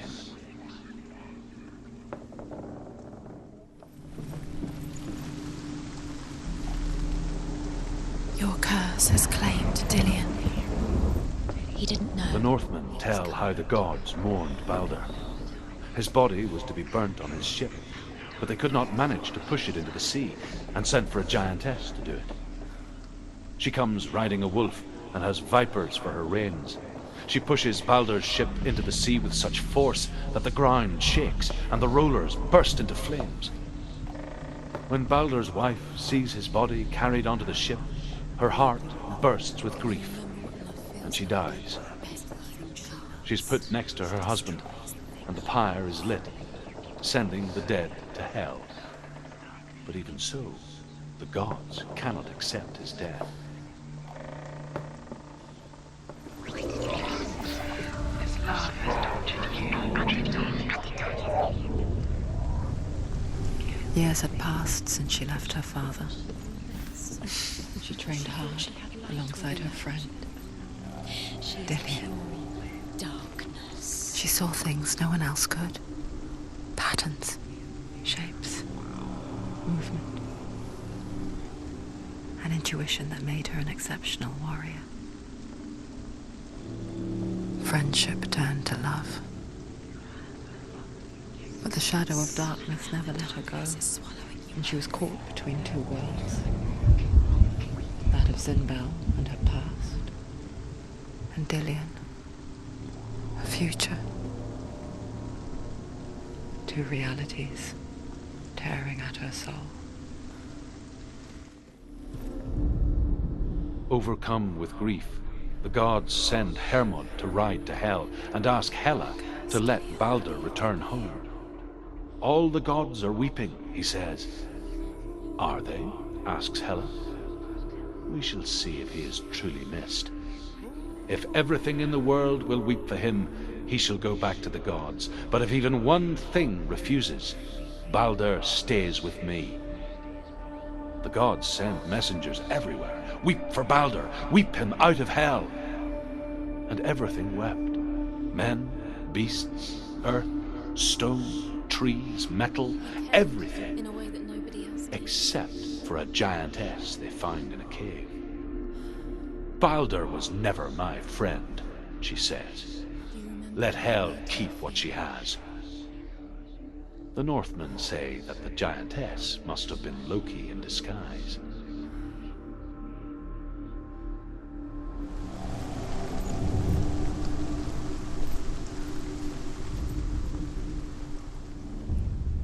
Wasting your time. You have no time for this. Speed up. These rooms mean nothing. It's all part of their game. They're saying trials to distract you. Why did you think you could make this? The Northmen tell how the gods punished Loki for Baldur's death. They captured him and took him to a cave. They fetched his 2 sons and turned one into a wolf, and he ripped his brother apart. The gods used Loki's own son's entrails to tie him down and turned these bonds to iron and dangled a poisonous serpent over his face so that its venom would drip onto him. Each time the venom drips onto Loki's face, he writhes in agony. The Northmen say that is the cause of earthquakes. A reminder, perhaps, that if even gods must accept death, then so must we. Mean nothing. Why didn't you be so sure? This love has tortured you.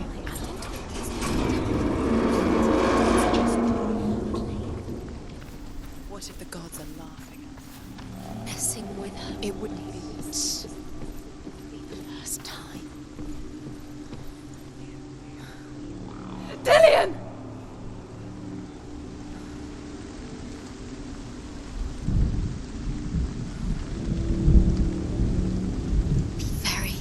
Very careful. Dillion never much cared for the underworld and looked dimly upon the druids, like her father, Zinbel. I guess he took after his father, a chieftain who believed nothing he couldn't see, and he happened to be blind. She felt safe in Dillion's arms, had to see the world through his eyes. Slowly, the darkness that had bound her so tightly began to unravel. Go to it. Go to it.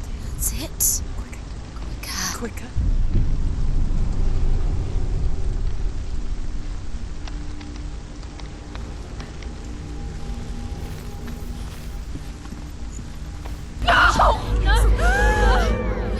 It's your fault. He's disappeared. You've lost him to the sea. He's gone. You've lost him to the... Just gone to the water. He's drowned.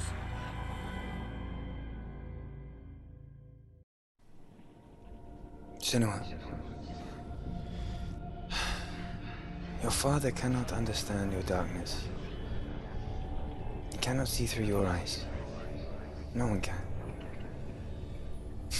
My own father was born blind. Doesn't have the faintest idea of what the night looks like. The word dark to him means as little as the word light. So someone is afraid of the dark. Should we fix them by taking away their sight? Would you give up the beautiful world that you, and only you, can see just to be rid of your nightmares?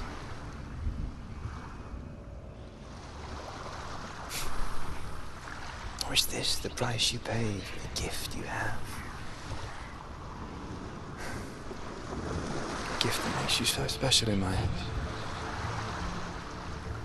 Just another part of the person I love.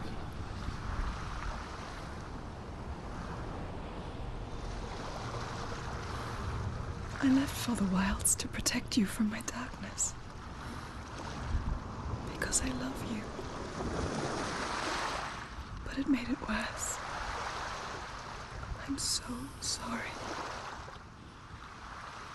What if this is pointless? What if you're wrong? What if this has nothing to do with the song? What if we're wrong?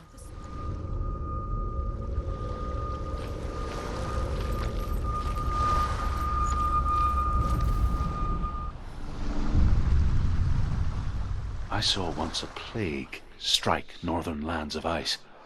It was so terrible that not the oldest man among us could remember the like. Hundreds died. The sickness took nearly every person younger than 40 and many older, and where dying mothers gave birth, the marks of the plague were on the babes as they came out of the womb.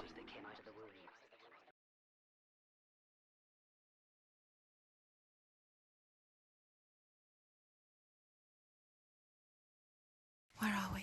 I don't like it. This place feels... What is this place? This place feels... It's... creepy. Creepy. It feels wrong. It feels strange. Where is it? Where are we? Dilius. The light. Go towards it. He's in the house. He's going in. He's disappearing. Follow him. Don't let him disappear. The air. Where's it gone? Keep going. How do you find it? It's just a trial. It's a test. Like the old warrior trials. Dillian will help me.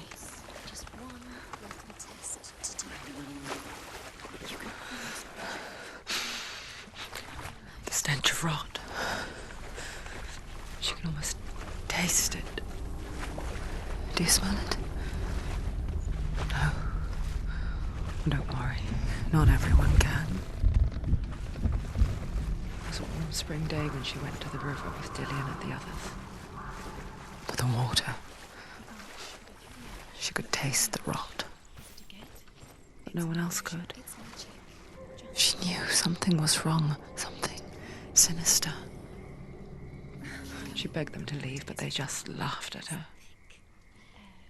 But soon enough, as the bodies piled up, no one was laughing. And they knew that she was not like that. The Northmen speak of a death moon, a light shaped like a half moon that appears inside a house and goes around the walls. I once saw the death moon appear at a farm, and first the shepherd died, then a guest died, and then the farm hands, and then the farmer and 6 of his men drowned at sea. But that is not the end of it, because the dead return to haunt the living. If you see the death moon, then beware, because there will be death in that house.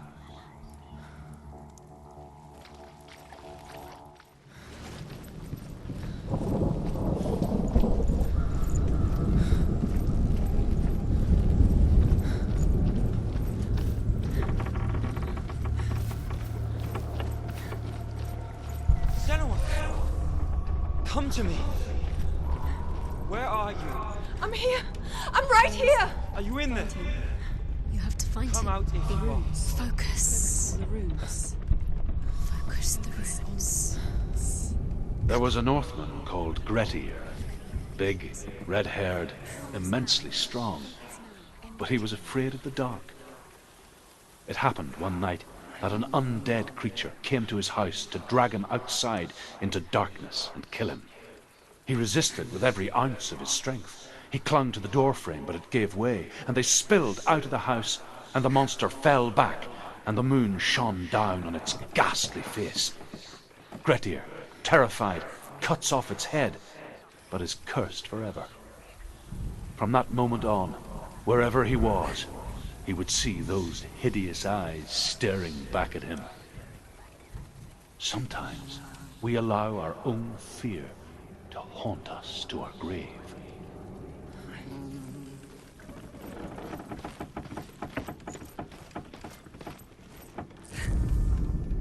What's that sound?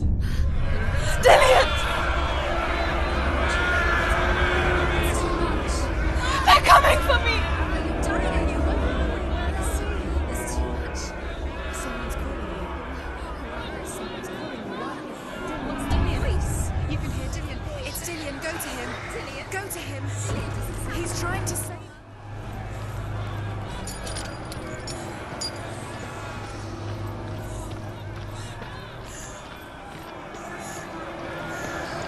There it is. It's close. Run! Run now! Run! Not save him! Run! Senua, run! You don't even have your sword! You came through the wrong door. How are you going to fight? Where's your sword? Are you going to defend yourself? What is that creature? You can't defend yourself. It's Dillian. Find the creature. Where's Dillian? Dillian! Where is it? I'm not safe. You're dying. You're lost. You're dying. This is what death feels like.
Senua!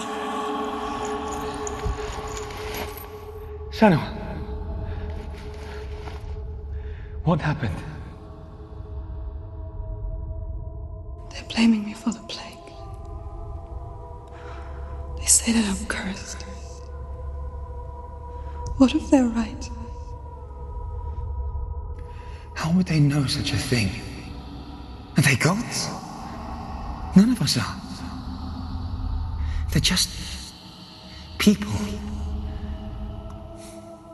Good people, but they're scared. They're afraid of what they can't see. Like children scared of the dark. They make up stories to fill the void. That doesn't make them true. What if my father was right? You have to step out of this darkness. Let them see who you really are, like I have.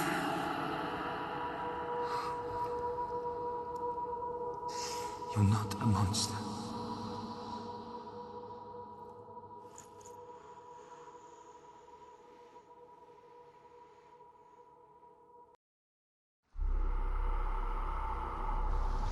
Without you, this darkness has made me a monster.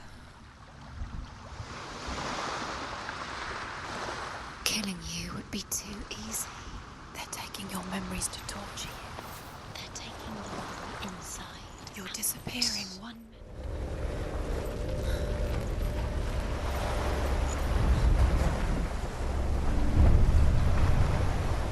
The Northmen say that their Allfather, Odin, gave his eye in exchange for a drink from Mimir's well, the Well of Wisdom.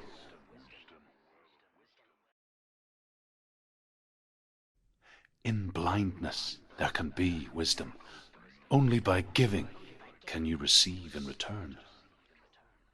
For this reason, I give my life and pass on my stories of the Northmen to you, Senua.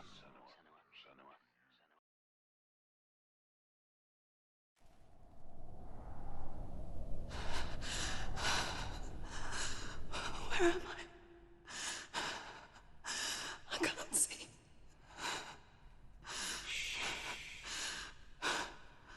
Who's there? Can you hear me? Dillian. I'm right here.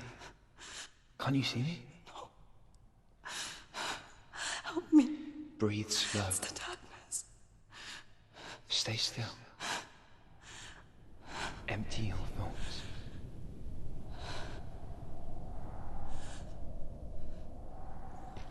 Tell me what you feel. The breeze. Good. Then there is a way out. I can't tell where it comes from. Yes, you can. The others. The voices. They've gone. I'm still here. It's so quiet. dark. It's okay. Listen to your own breath. Feel it rise and fall. Good. Be aware of everything you hear and feel. Let your senses guide you.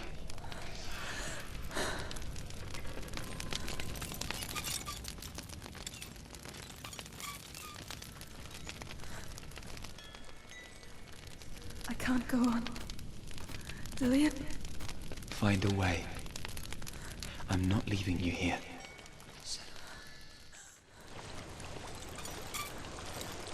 I think I'm somewhere else now. The breeze has gone. Use all of your senses. Let the world speak to you. What do you hear? I hear water. Go to it.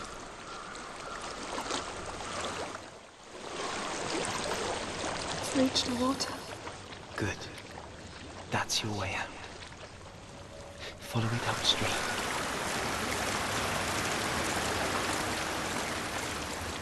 So sorry. I thought I left this all behind.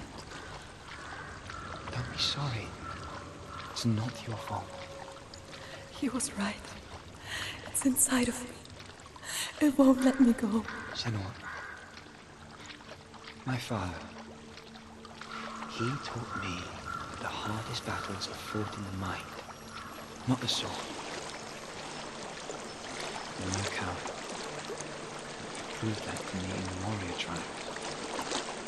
This is just another battle. You can beat it. This isn't your battle. You don't have to help me. I want to. Besides, you are going to be a great warrior one day. You need that. I'll do my best.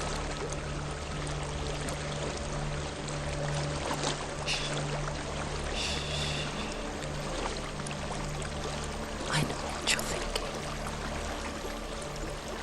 He's not really here. Seems there's no escaping the past in this place. And so she's forced to relive it. To what end?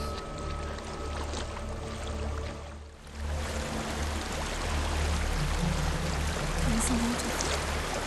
I can't go on this way. Then look for another way and tell me what you find. There is a house.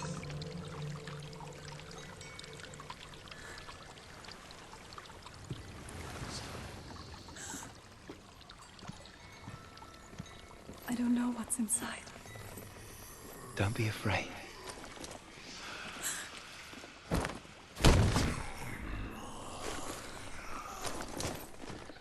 Dillian. There's something in here. Do you see it? No. Then it cannot see you. Quietly move past it, one step at a time.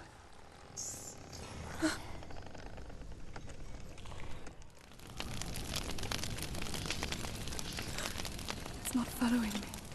Leave it behind and keep moving forwards.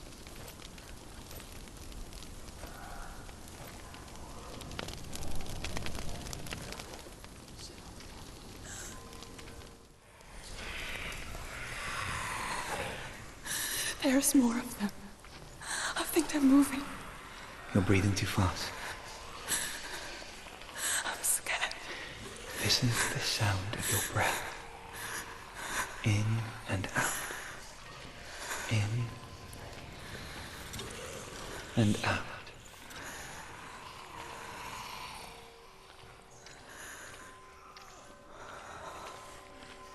It will pass. You can do this, Senua.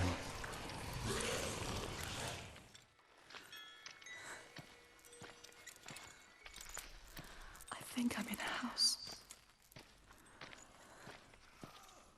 It stinks. Of death. The darkness is testing you. But you are in control.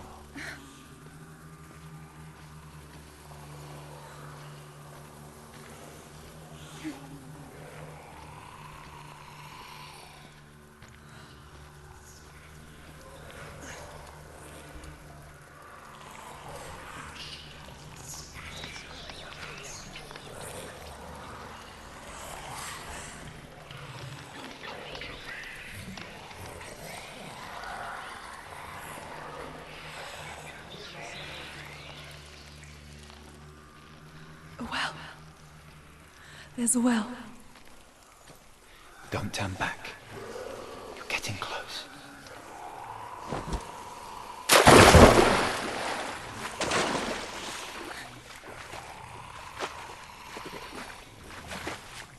Delia. Please. Help me. Please. Come to me, Senua.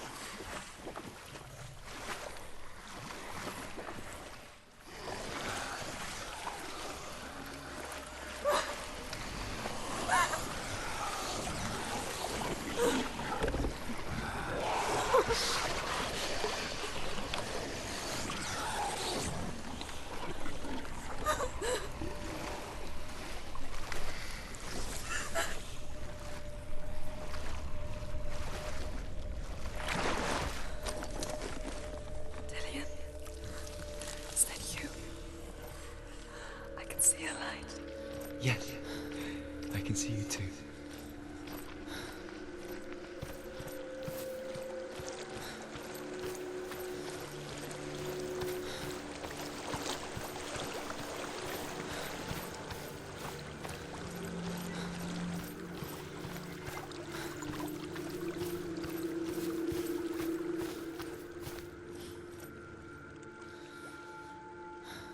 She could spend hours, days even, trapped within herself, in the dark.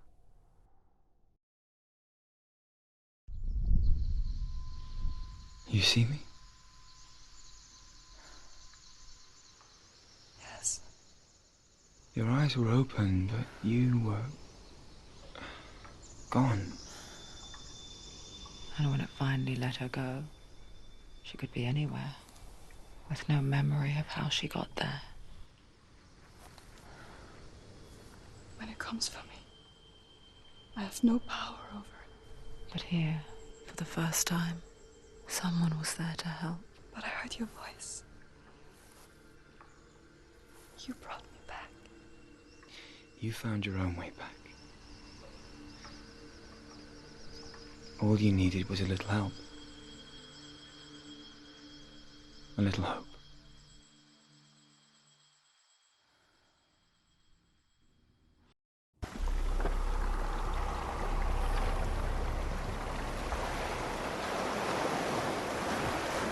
You've done it. The warrior trials. Go get the sword. You have to get the sword. With grammar reforged, you will have Odin's blessing to walk, a goddess, into the halls of Helheim and challenge Hela as an equal. So Dillian was helping me. And the sword will lead me to him. Like when we first met.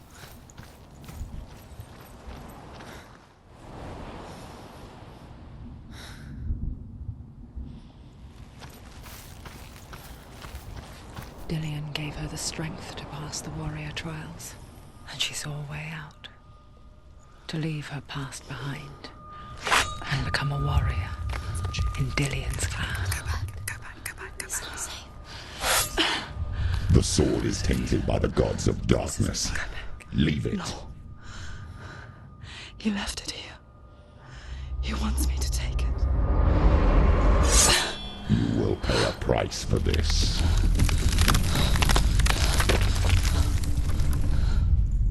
But years later, with Zinbal's parting words still haunting her, the darkness came back with a vengeance. A plague. Dillian? Everyone suffered. My father was not supposed to die like this.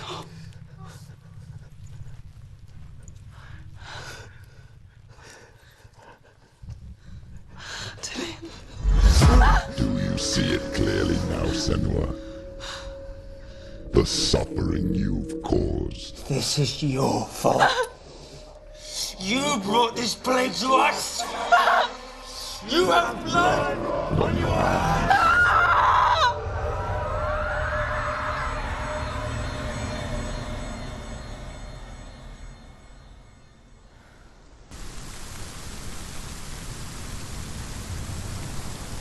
They're coming for you now. They're coming. They're coming to get you. Hold your heavy strike. Hold it. Hold the heavy strike. Hold it. Unleash the sword. Must remember, she can focus. It's inside her.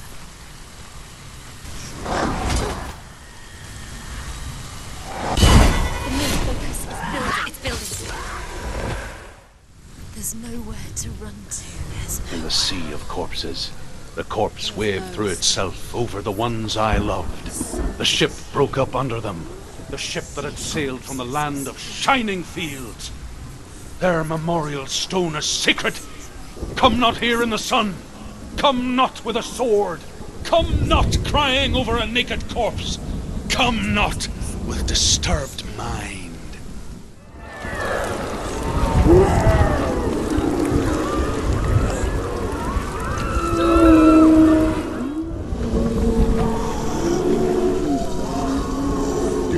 The suffering, Senua.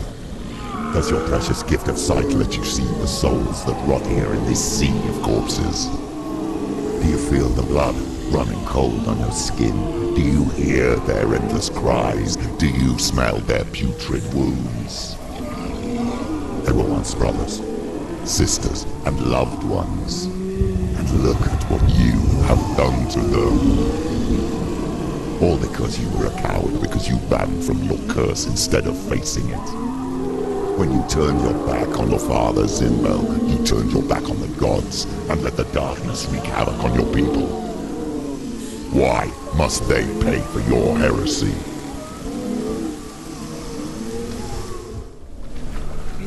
Who is it? Galena! Where are you?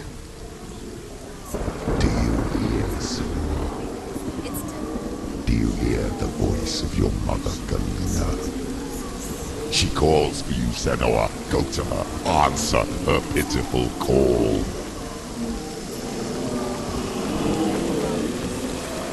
Darkness took her life, and it will take yours. It's taking.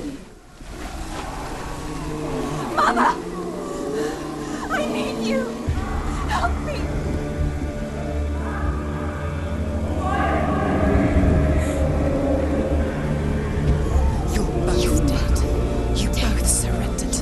Your dear beloved mother was powerless against the darkness when it came for her. She too had a sight. She too doubted the gods and let the darkness infest her. But she didn't run. She escaped the illusion. Now she gave her life to the gods. If only you had done the same, the world would have been spared this horror. It's not too late. She's calling for you. Why don't you join her?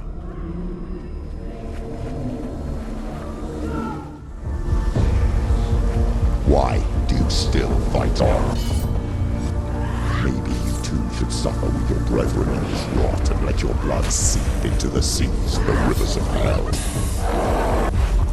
Isn't that what you deserve after all you've done? Give the darkness what it wants, let it swallow your soul and destroy all that you are. Why are you fighting for someone who is already dead? Just look around you.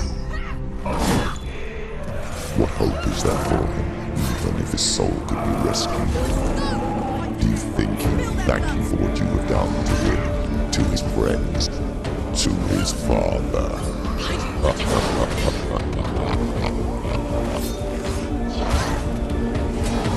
He's down. Finish it. Strike him.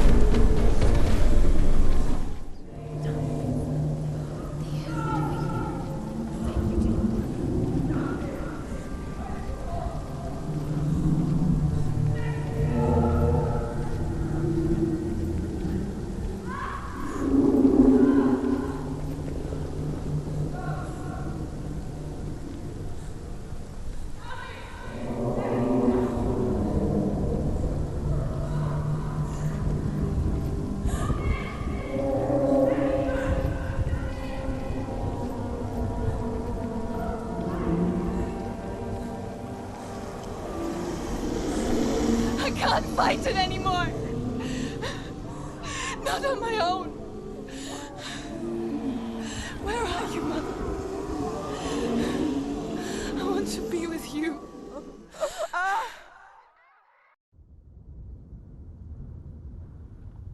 That night, she gave up on her world to follow in the footsteps of her mother, to go to a place where the darkness couldn't reach her.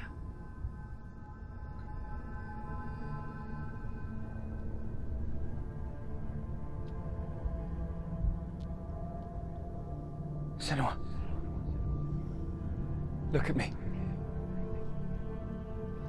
Do you hear them? They're calling for me. We've lost so many. And I've lost my father. I can't lose you. You said it. I have blood on my hands. I didn't say that. You've done nothing wrong.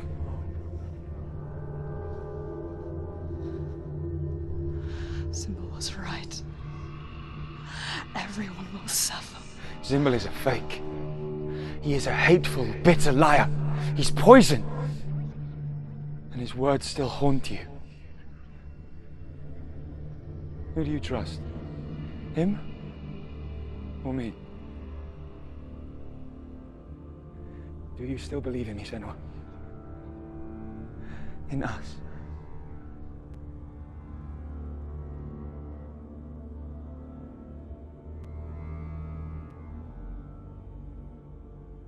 Come back to me. Please.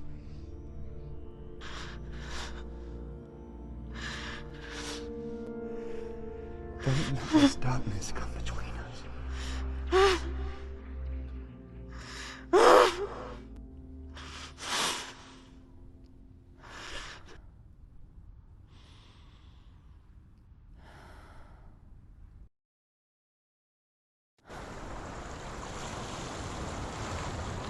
The hardest battles are fought in the mind. He gave her the sword with which to fight in more ways than one. And she gave him her word, never to surrender. All she needed was a little help, a little hope.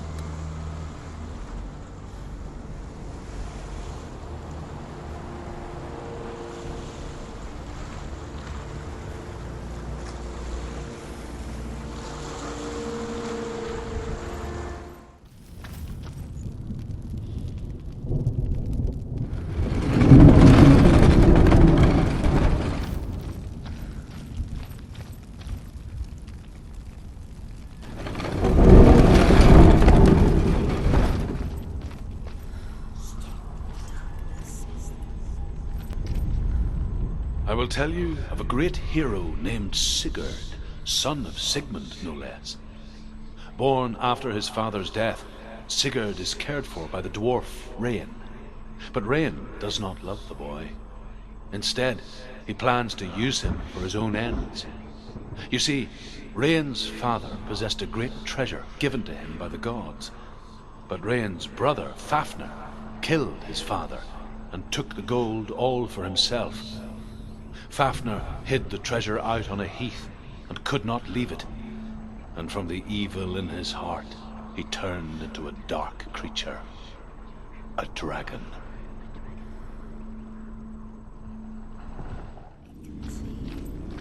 Something's behind the door. What is it? She can feel it. No. Don't open the door. No, go in. Don't Turn back. What's in there? Get back! A great beast guards Helheim. Garm is its name, and it knows you are here, Senua. It can smell your stink. What are you afraid of, Senua? How will you save Dillion if you are too much of a coward to step into the shadows? They can't stop me. Then do it!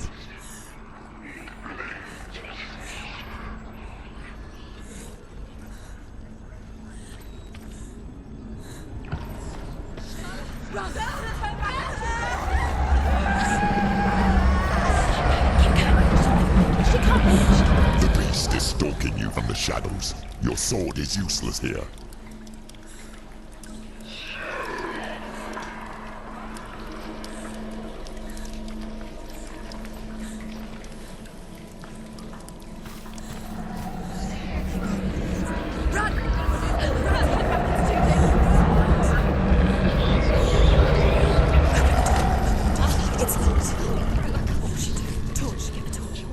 Don't be fooled. The beast is still here. Who is it? Something there. It's the beast. No. No, it's not. It's a trick. She knows that. Does she? What is that voice? Mother, do you hear that? Don't fall for it. It's me, Senua. It's so loud. It's not her. So full of hate. It's a trap. I just want to help them. Tell me what to do. Your father wants them to go away, and he only hurts me to silence them. But he's gone now. But they always come back. He says I will die if I go with them. They say that I'm already dead.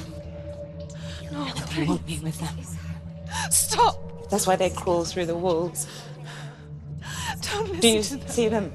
Do you see their faces? He's coming! Senua! Help me! No! Get me out of here! Don't go! Where has she gone? She's disappeared again. She shouldn't be here. She escaped the darkness. She took her own life to escape it. She can't remember when it started. When her mother lost her smile. Her eyes gazing past her towards a world she could not see. This is what happens if you reach for the underworld, he said. It was a lot to take in for a child. And the first time she felt the cold chill of fear.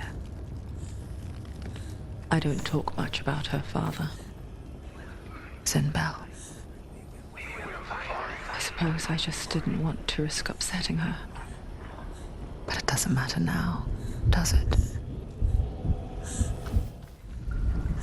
Rain the dwarf's sole desire is to possess this dragon's accursed treasure, and he uses Sigurd to reclaim it. He tells Sigurd the story of Fafnir's gold, and the good-hearted hero promises to slay the dragon if Rain would forge a strong sword for him. Sigurd remembers that his father once possessed a sword given to him by Odin. Odin broke the sword to bring about Sigmund's death, but Sigurd's mother still has the pieces. And so Rain reforges the famous sword. Sigurd uses the sword first to avenge his father, and then he and Rain go in search of Fafnir.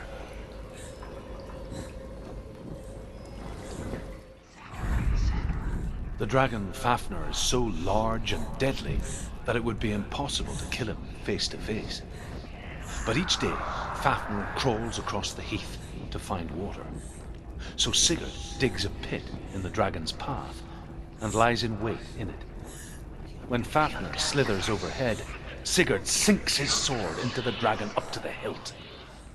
Sigurd leaps from the pit, and Fafnir sees his killer. He warns Sigurd that the treasure will lead to his death, as it led to the death of all who owned it. Sigurd replies that death comes to all men, and every man would want to be wealthy until that day. And he takes the treasure. She's done it. Well done. This place. It reminds her of the isolating, suffocating darkness that she lived through as a young girl. Imprisoned in her room at night, the faces in the dark, coming through the walls. She once thought everyone could see them. I mean, that's what children say all the time, isn't it? That there are monsters in the dark. By the time she realized that only she could see them, her father, Sinbel, could see the monster in her.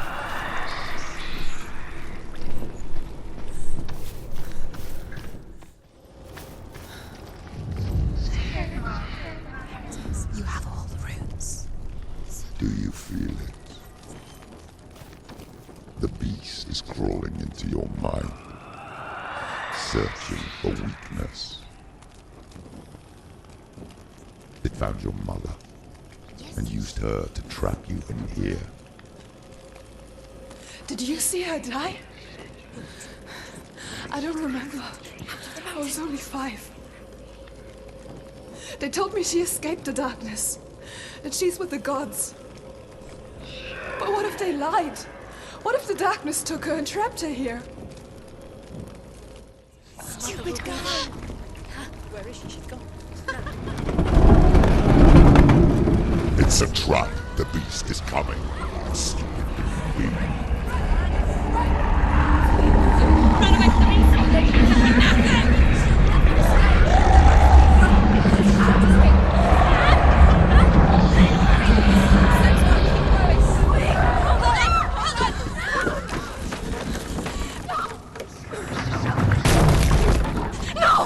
What have you done? No! No!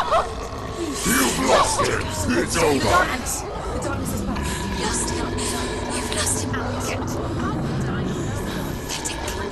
Get out! Get to the light! Without his head, you will never bring his soul back. His fate is sealed. Dennis! Now it can see you at your weakest. The time you suffered as a child at the hands of your father Zindo while you pined for Dillion. Do you remember that darkness, Senua? The beast is bringing it back.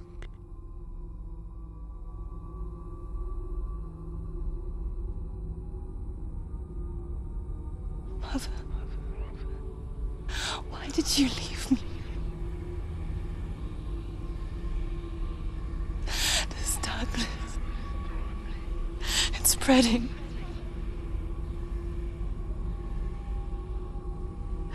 Father's keeping me away from the others. Away from Dillion.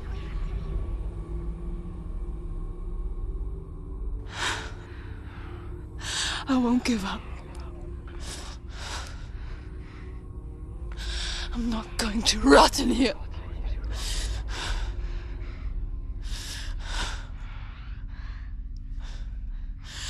I'm going to find Dillion.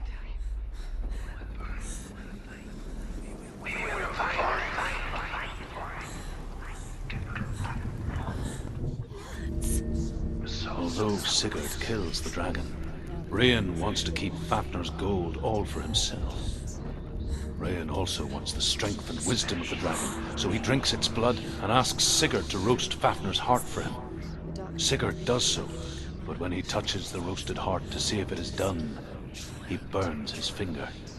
Without thinking, he licks his finger and tastes the dragon's blood. In that moment, he understands the language of birds and hears them talk nearby.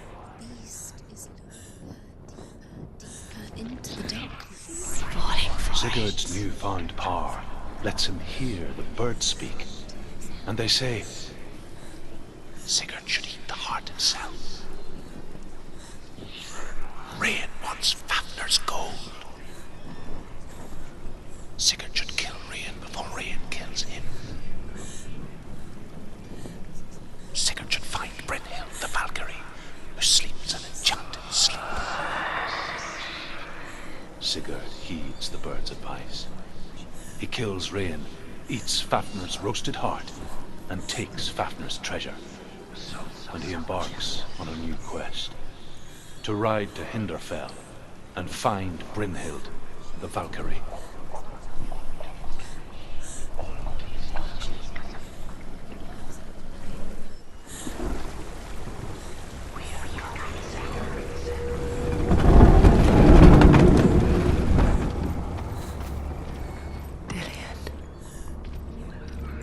Can't help but think of him. A tender guiding flame in a world so black. The longer it burned, the more she convinced herself that there was nothing beyond its reach. How little separates us from what we fear. Sigurd learns that Brynhild had once disobeyed Odin, and so he had her punished, stuck her with a sleep thorn, and put her body within a rampart of burning shields. Only a man who knew no fear would ever reach her.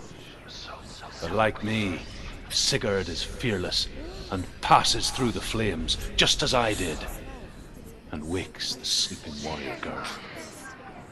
She teaches him the secret wisdom of runes, namely victory runes, ship runes, runes for persuasion, runes for truth, runes for healing and help, runes for perception and power. Like Sigurd, the greatest young warrior of the North, you must learn the secrets of the runes to fight amongst the gods in hell. Quickly, don't lose it.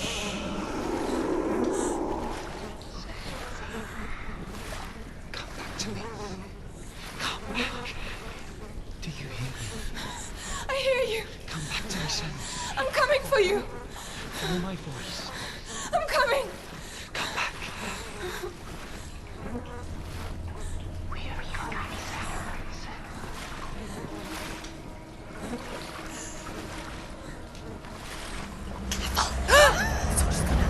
The darkness is here. Keep going. Ignore the memories. Just keep. Use your eyes. Keep going.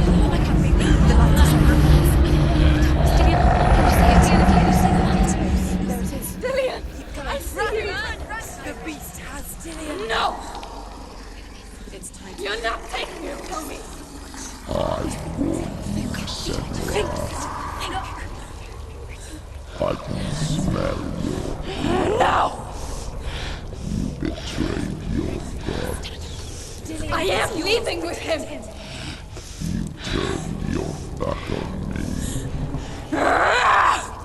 That is why Dillian will rot in hell. Has to fight. Fight. Fight for Dillian. Come into my shadow. Defend yourself. Nobody cares.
People think of evil as an unnatural, invisible force, and so invoke the gods for protection.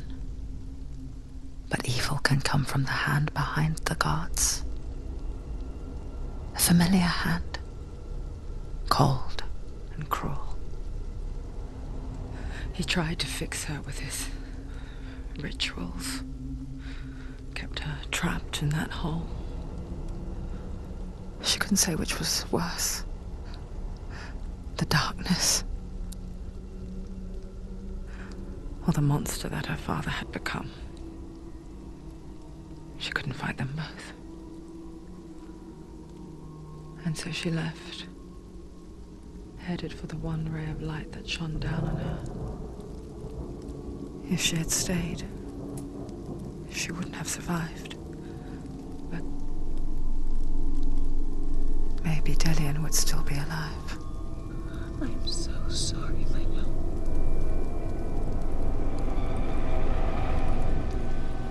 She will save his soul, even if this time she can't save her own.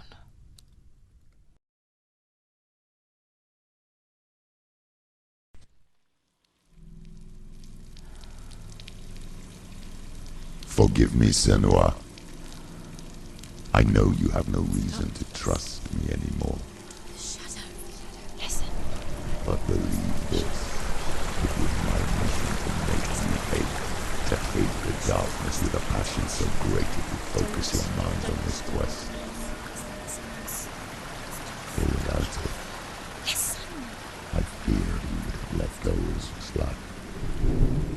All this time I've wanted to protect you from the truth that would have destroyed you a long time ago.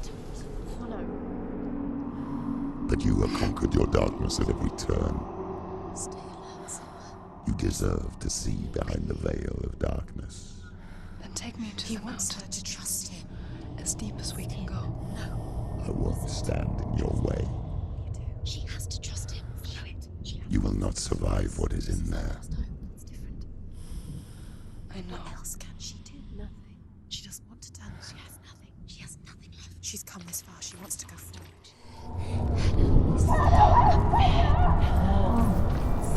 Mother, You've been waiting for. I won't let the darkness trick me again. I know you're safe with the gods.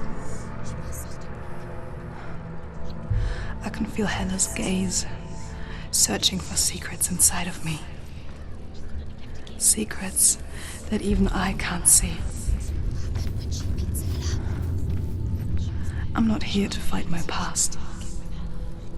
I'm here for Dilia. I will fulfill my vow, whatever the cost.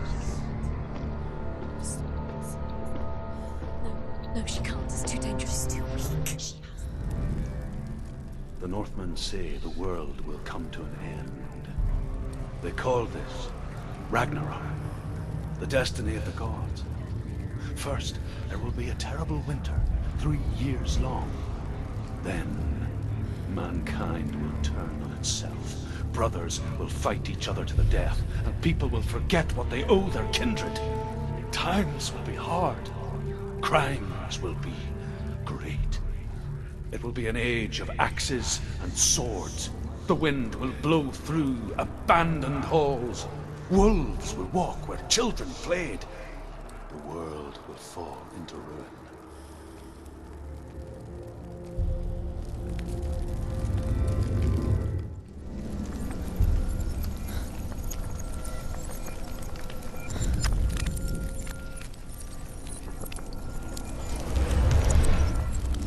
She did it. She did it. She did it.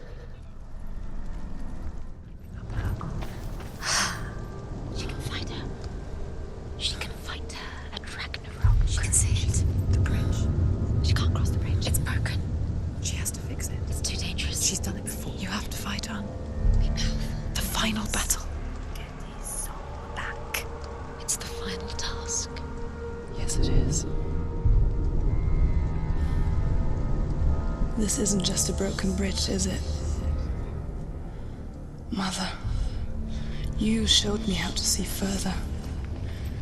To see the hidden wonders in our world and explore new paths into the unknown. There's an illusion. She's found a way. To lead so that others may follow, or to warn so that they may avoid. That is our gift and our duty. I'm not going to look away in fear anymore.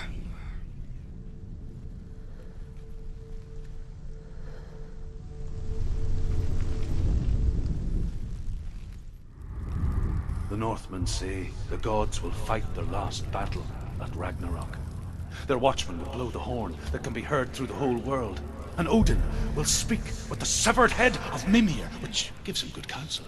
The land of the giants will thunder with the sound of their army on the move. The gods will assemble. The dwarves will leave their stones. The frost giants will come from the east. The Midgard serpent will turn up the waves. Eagles will scream and tear at the corpses with their yellow beaks. The ship of the dead will set sail.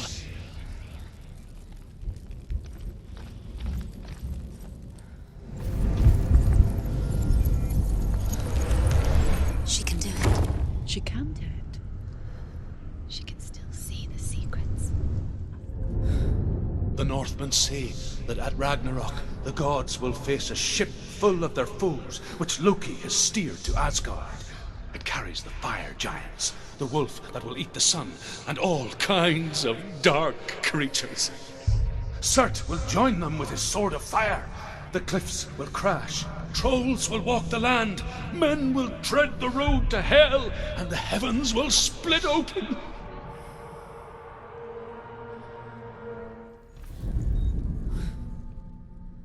The Northmen say that each god will do battle at Ragnarok.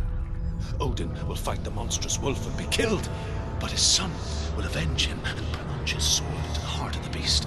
Freyr will face Surt, but he had given his sword away for love, and without it he cannot defend himself against the flames. Thor will smite the Midgard serpent to no avail.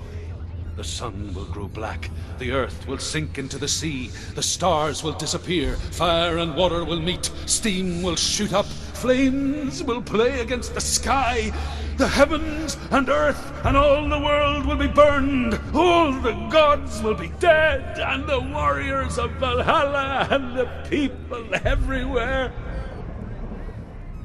Senua, prepare yourself for Ragnarok, for it is nigh.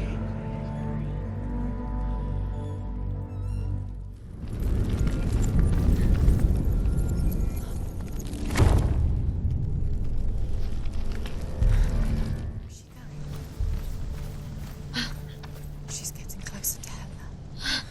She's going to die. I'm scared. Wait. What? What happens when she dies? What happens to us? What happens to us? We die too. Do we die too? We die too. I don't want to die. We'll all die someday. I don't want to die. And when everyone's gone, even the gods will die. I don't want to die. We don't want to die. I don't want to die. Senua, Stop. Turn back. Stop. Stop her. Why is she going? Stop. Senua, stop. What stop. happens to her? Why would she stop? To die, she would stop. Stop.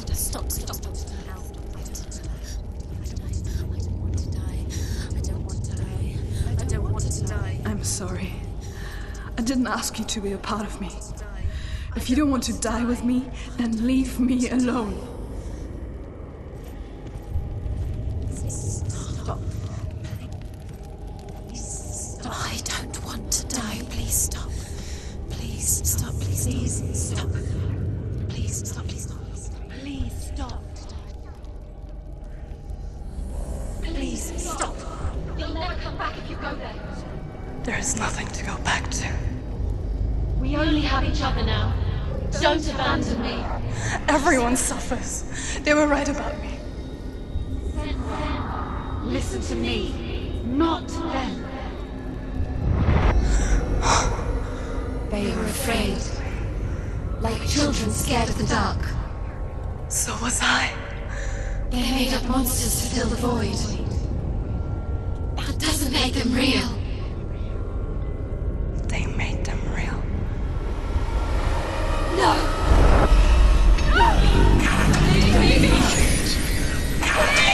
Follow your soul and let go of the Senua of old. For there lies your weakness, and the darkness will find it.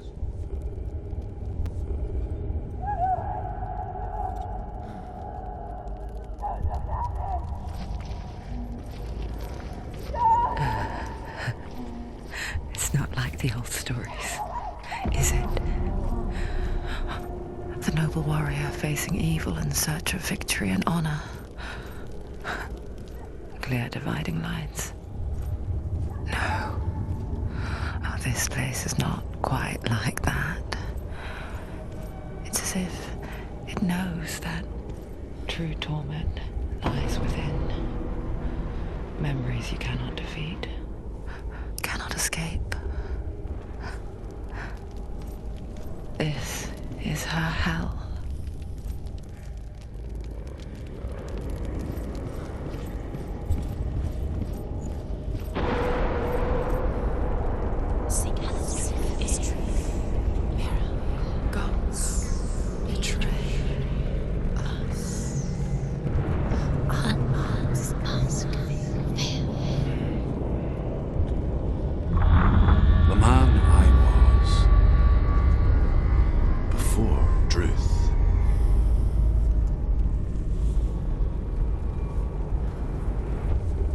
was a true coward, Senua. I was well-traveled. I spoke both their tongue and ours. So they took me as a slave. I thought I could help to broker peace. Or at least stay their hands from slaughter. But under torture, I did no such thing. I led them to the treasures and slaves they sought. But I wasn't the only one. Another came to the Northmen willingly, offering a bargain, a man in black from your lands. And he was offered safe passage for his treason. In the end, Senua, it isn't the gods that cause us so much suffering, but those closest to us.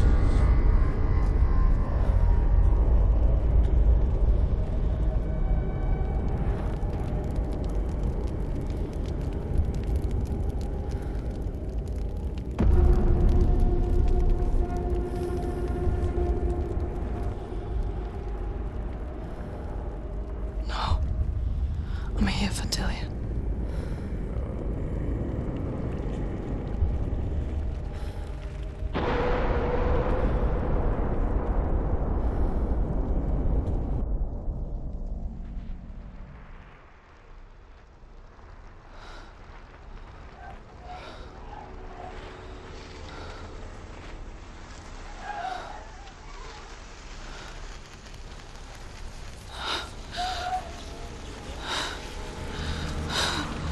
Wait, Senua! Mother! Don't see me like this. No! Turn away, Senua! Turn away, Senua! Do you see it, Senua? Do you see the darkness? Faces fear and suffering. You can see it.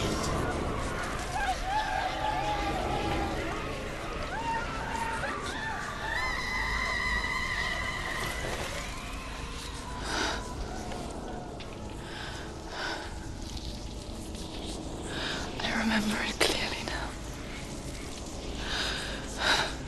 She has nothing to fear anymore. The gods have saved your mother. Through my hand. You killed her. It is the will of the gods. Fuck the gods! You did this to her! Why? This is what happens when you listen to the voices of the underworld. They crawl into your soul and rot you from the inside. Defy the gods like your mother, and the darkness will come for you too. You understand, Senua?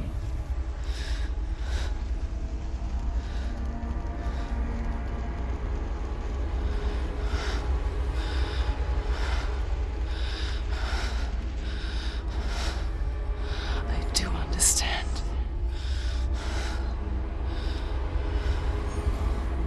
You cursed me with your own madness. I was just a child. You created this darkness! You created this darkness so you could hide behind it! Only suffering brings salvation. It is the way of the gods. It was all a lie.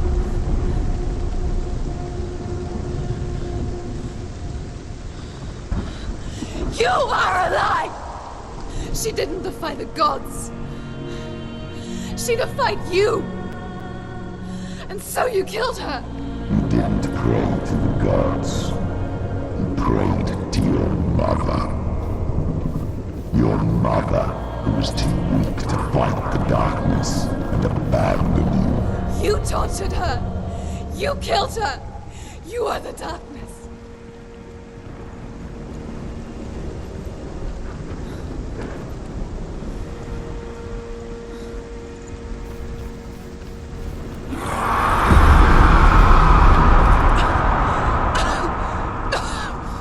Those rituals, the years of isolation, the pain that still haunts you.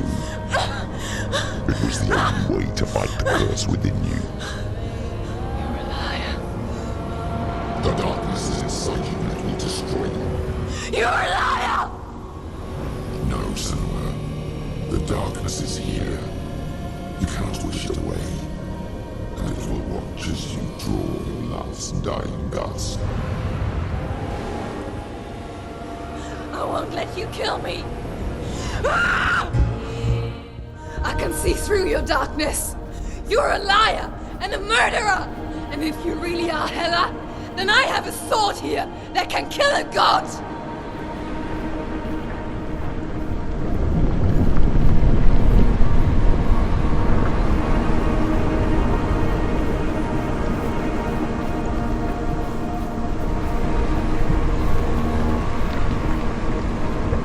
Look at you. Running forward and moving backwards to wallow in your miserable past.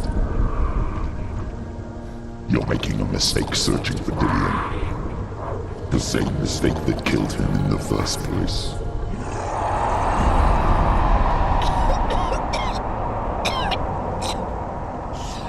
I'm trying to save you from yourself. You still believe it is a lie. The plague of darkness, the butchering of Dillion by the Northmen. You saw it yourself.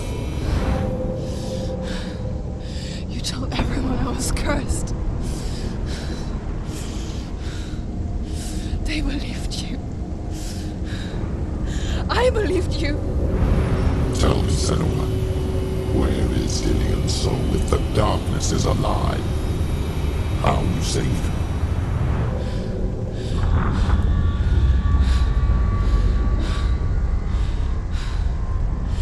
He's here. I know he's here.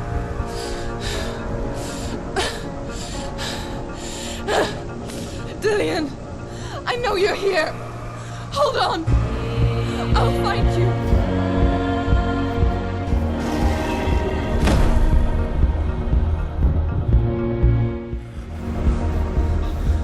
Dillion! Where is he? You're trying to trick me again with your lies. I know he's here. You took him from me. You have him. Dillion is gone. Dillion is dead. Let him go now. I'm warning you. Watch out. Or what? What can he do to me that you haven't already? Fight me. Come on. You betrayed your own father. You betrayed the gods in search of Dillion, in search of love. Look where that's got you. Let go of your battle. Let go of redemption. Let go of Dillion. Don't let your darkness hurt anyone else.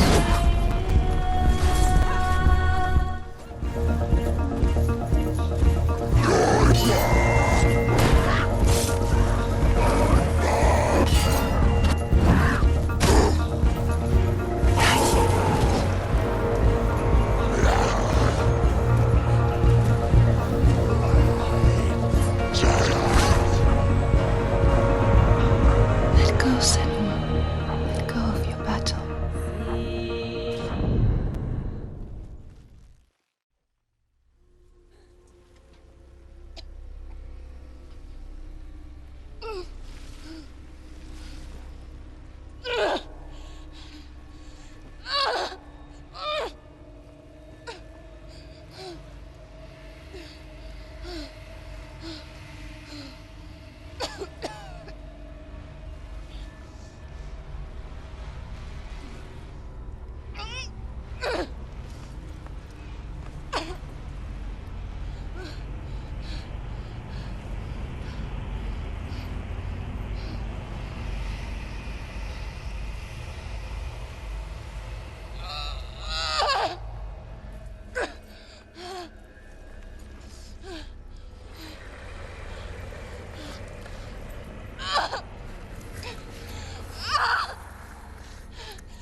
keep doing it.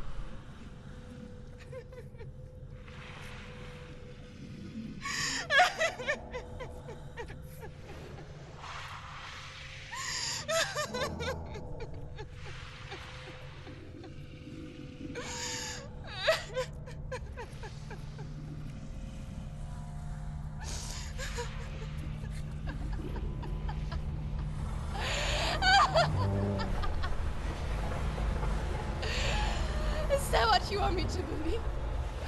After all you've done to me? And to him?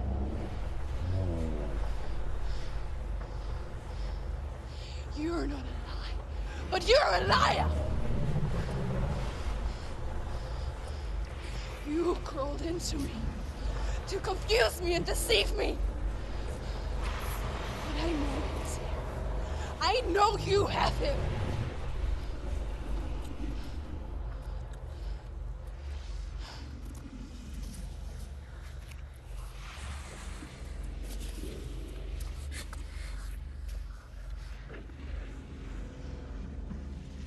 I'll give you my life.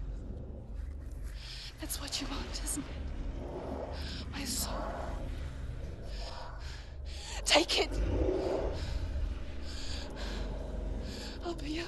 I'll be a slave for you. I'll fight with you at Ragnarok.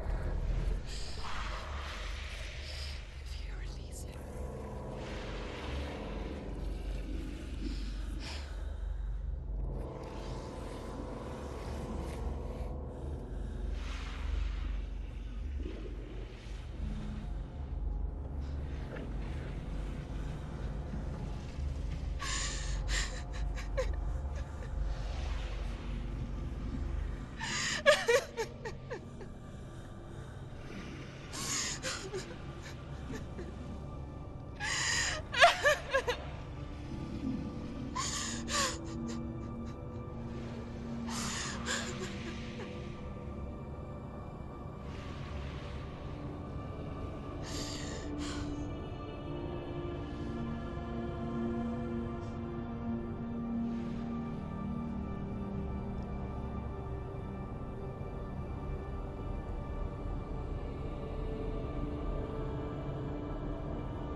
I've got nothing left. No fear. No hate.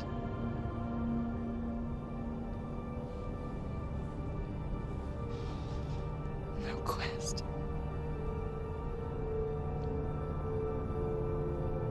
Nothing.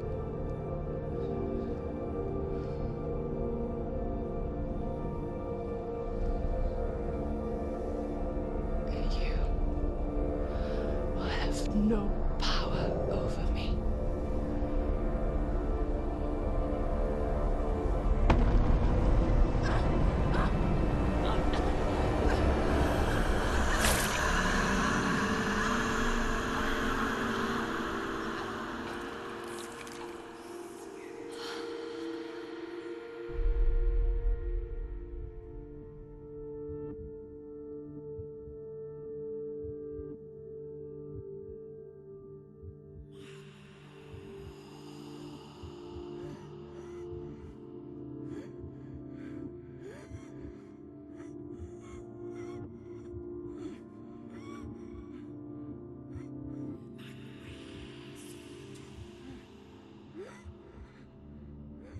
I learned the hard way to not be afraid of death, Senua.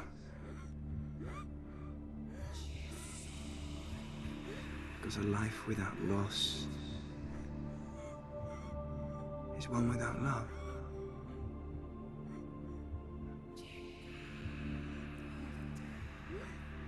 You turn your back on death,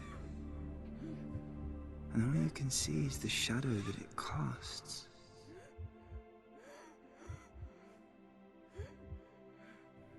The longer you hide from it, the longer the shadow grows until all you can see is darkness.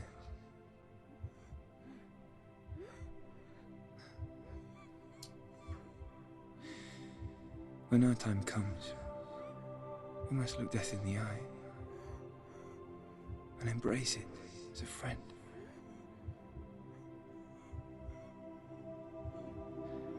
Only then can we let go of our fear.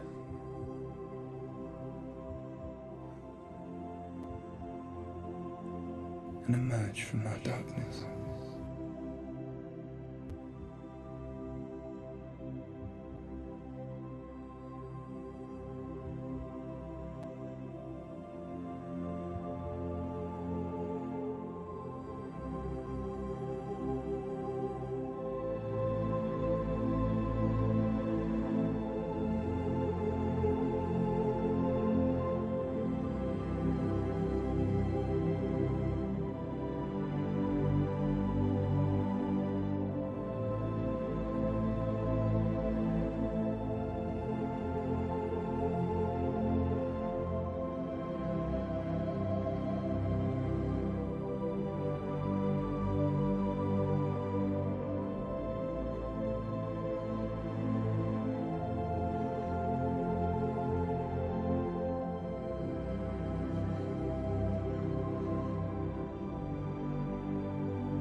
Never forget what it is like to see the world as a child, Senua. Every autumn leaf is like a work of art. Every rolling cloud a moving picture. Every day a new story. We too emerge from this magic, like a wave from the ocean,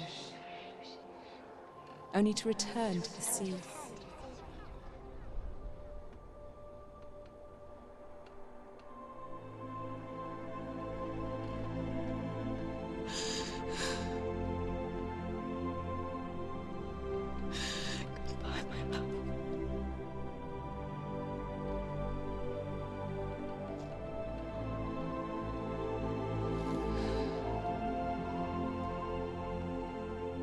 Do not mourn the waves, the leaves and the clouds. Even in darkness, the wonder and the beauty of this world never leaves us. It is always there, waiting to be seen again.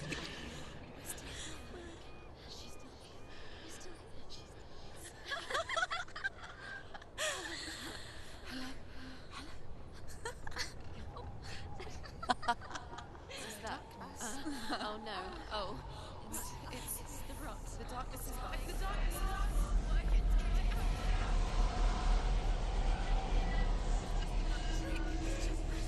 Wait. What is it? It feels... It's different. It feels... It's okay. Is it okay? This is where my story once began. It's different. And so it has to end here.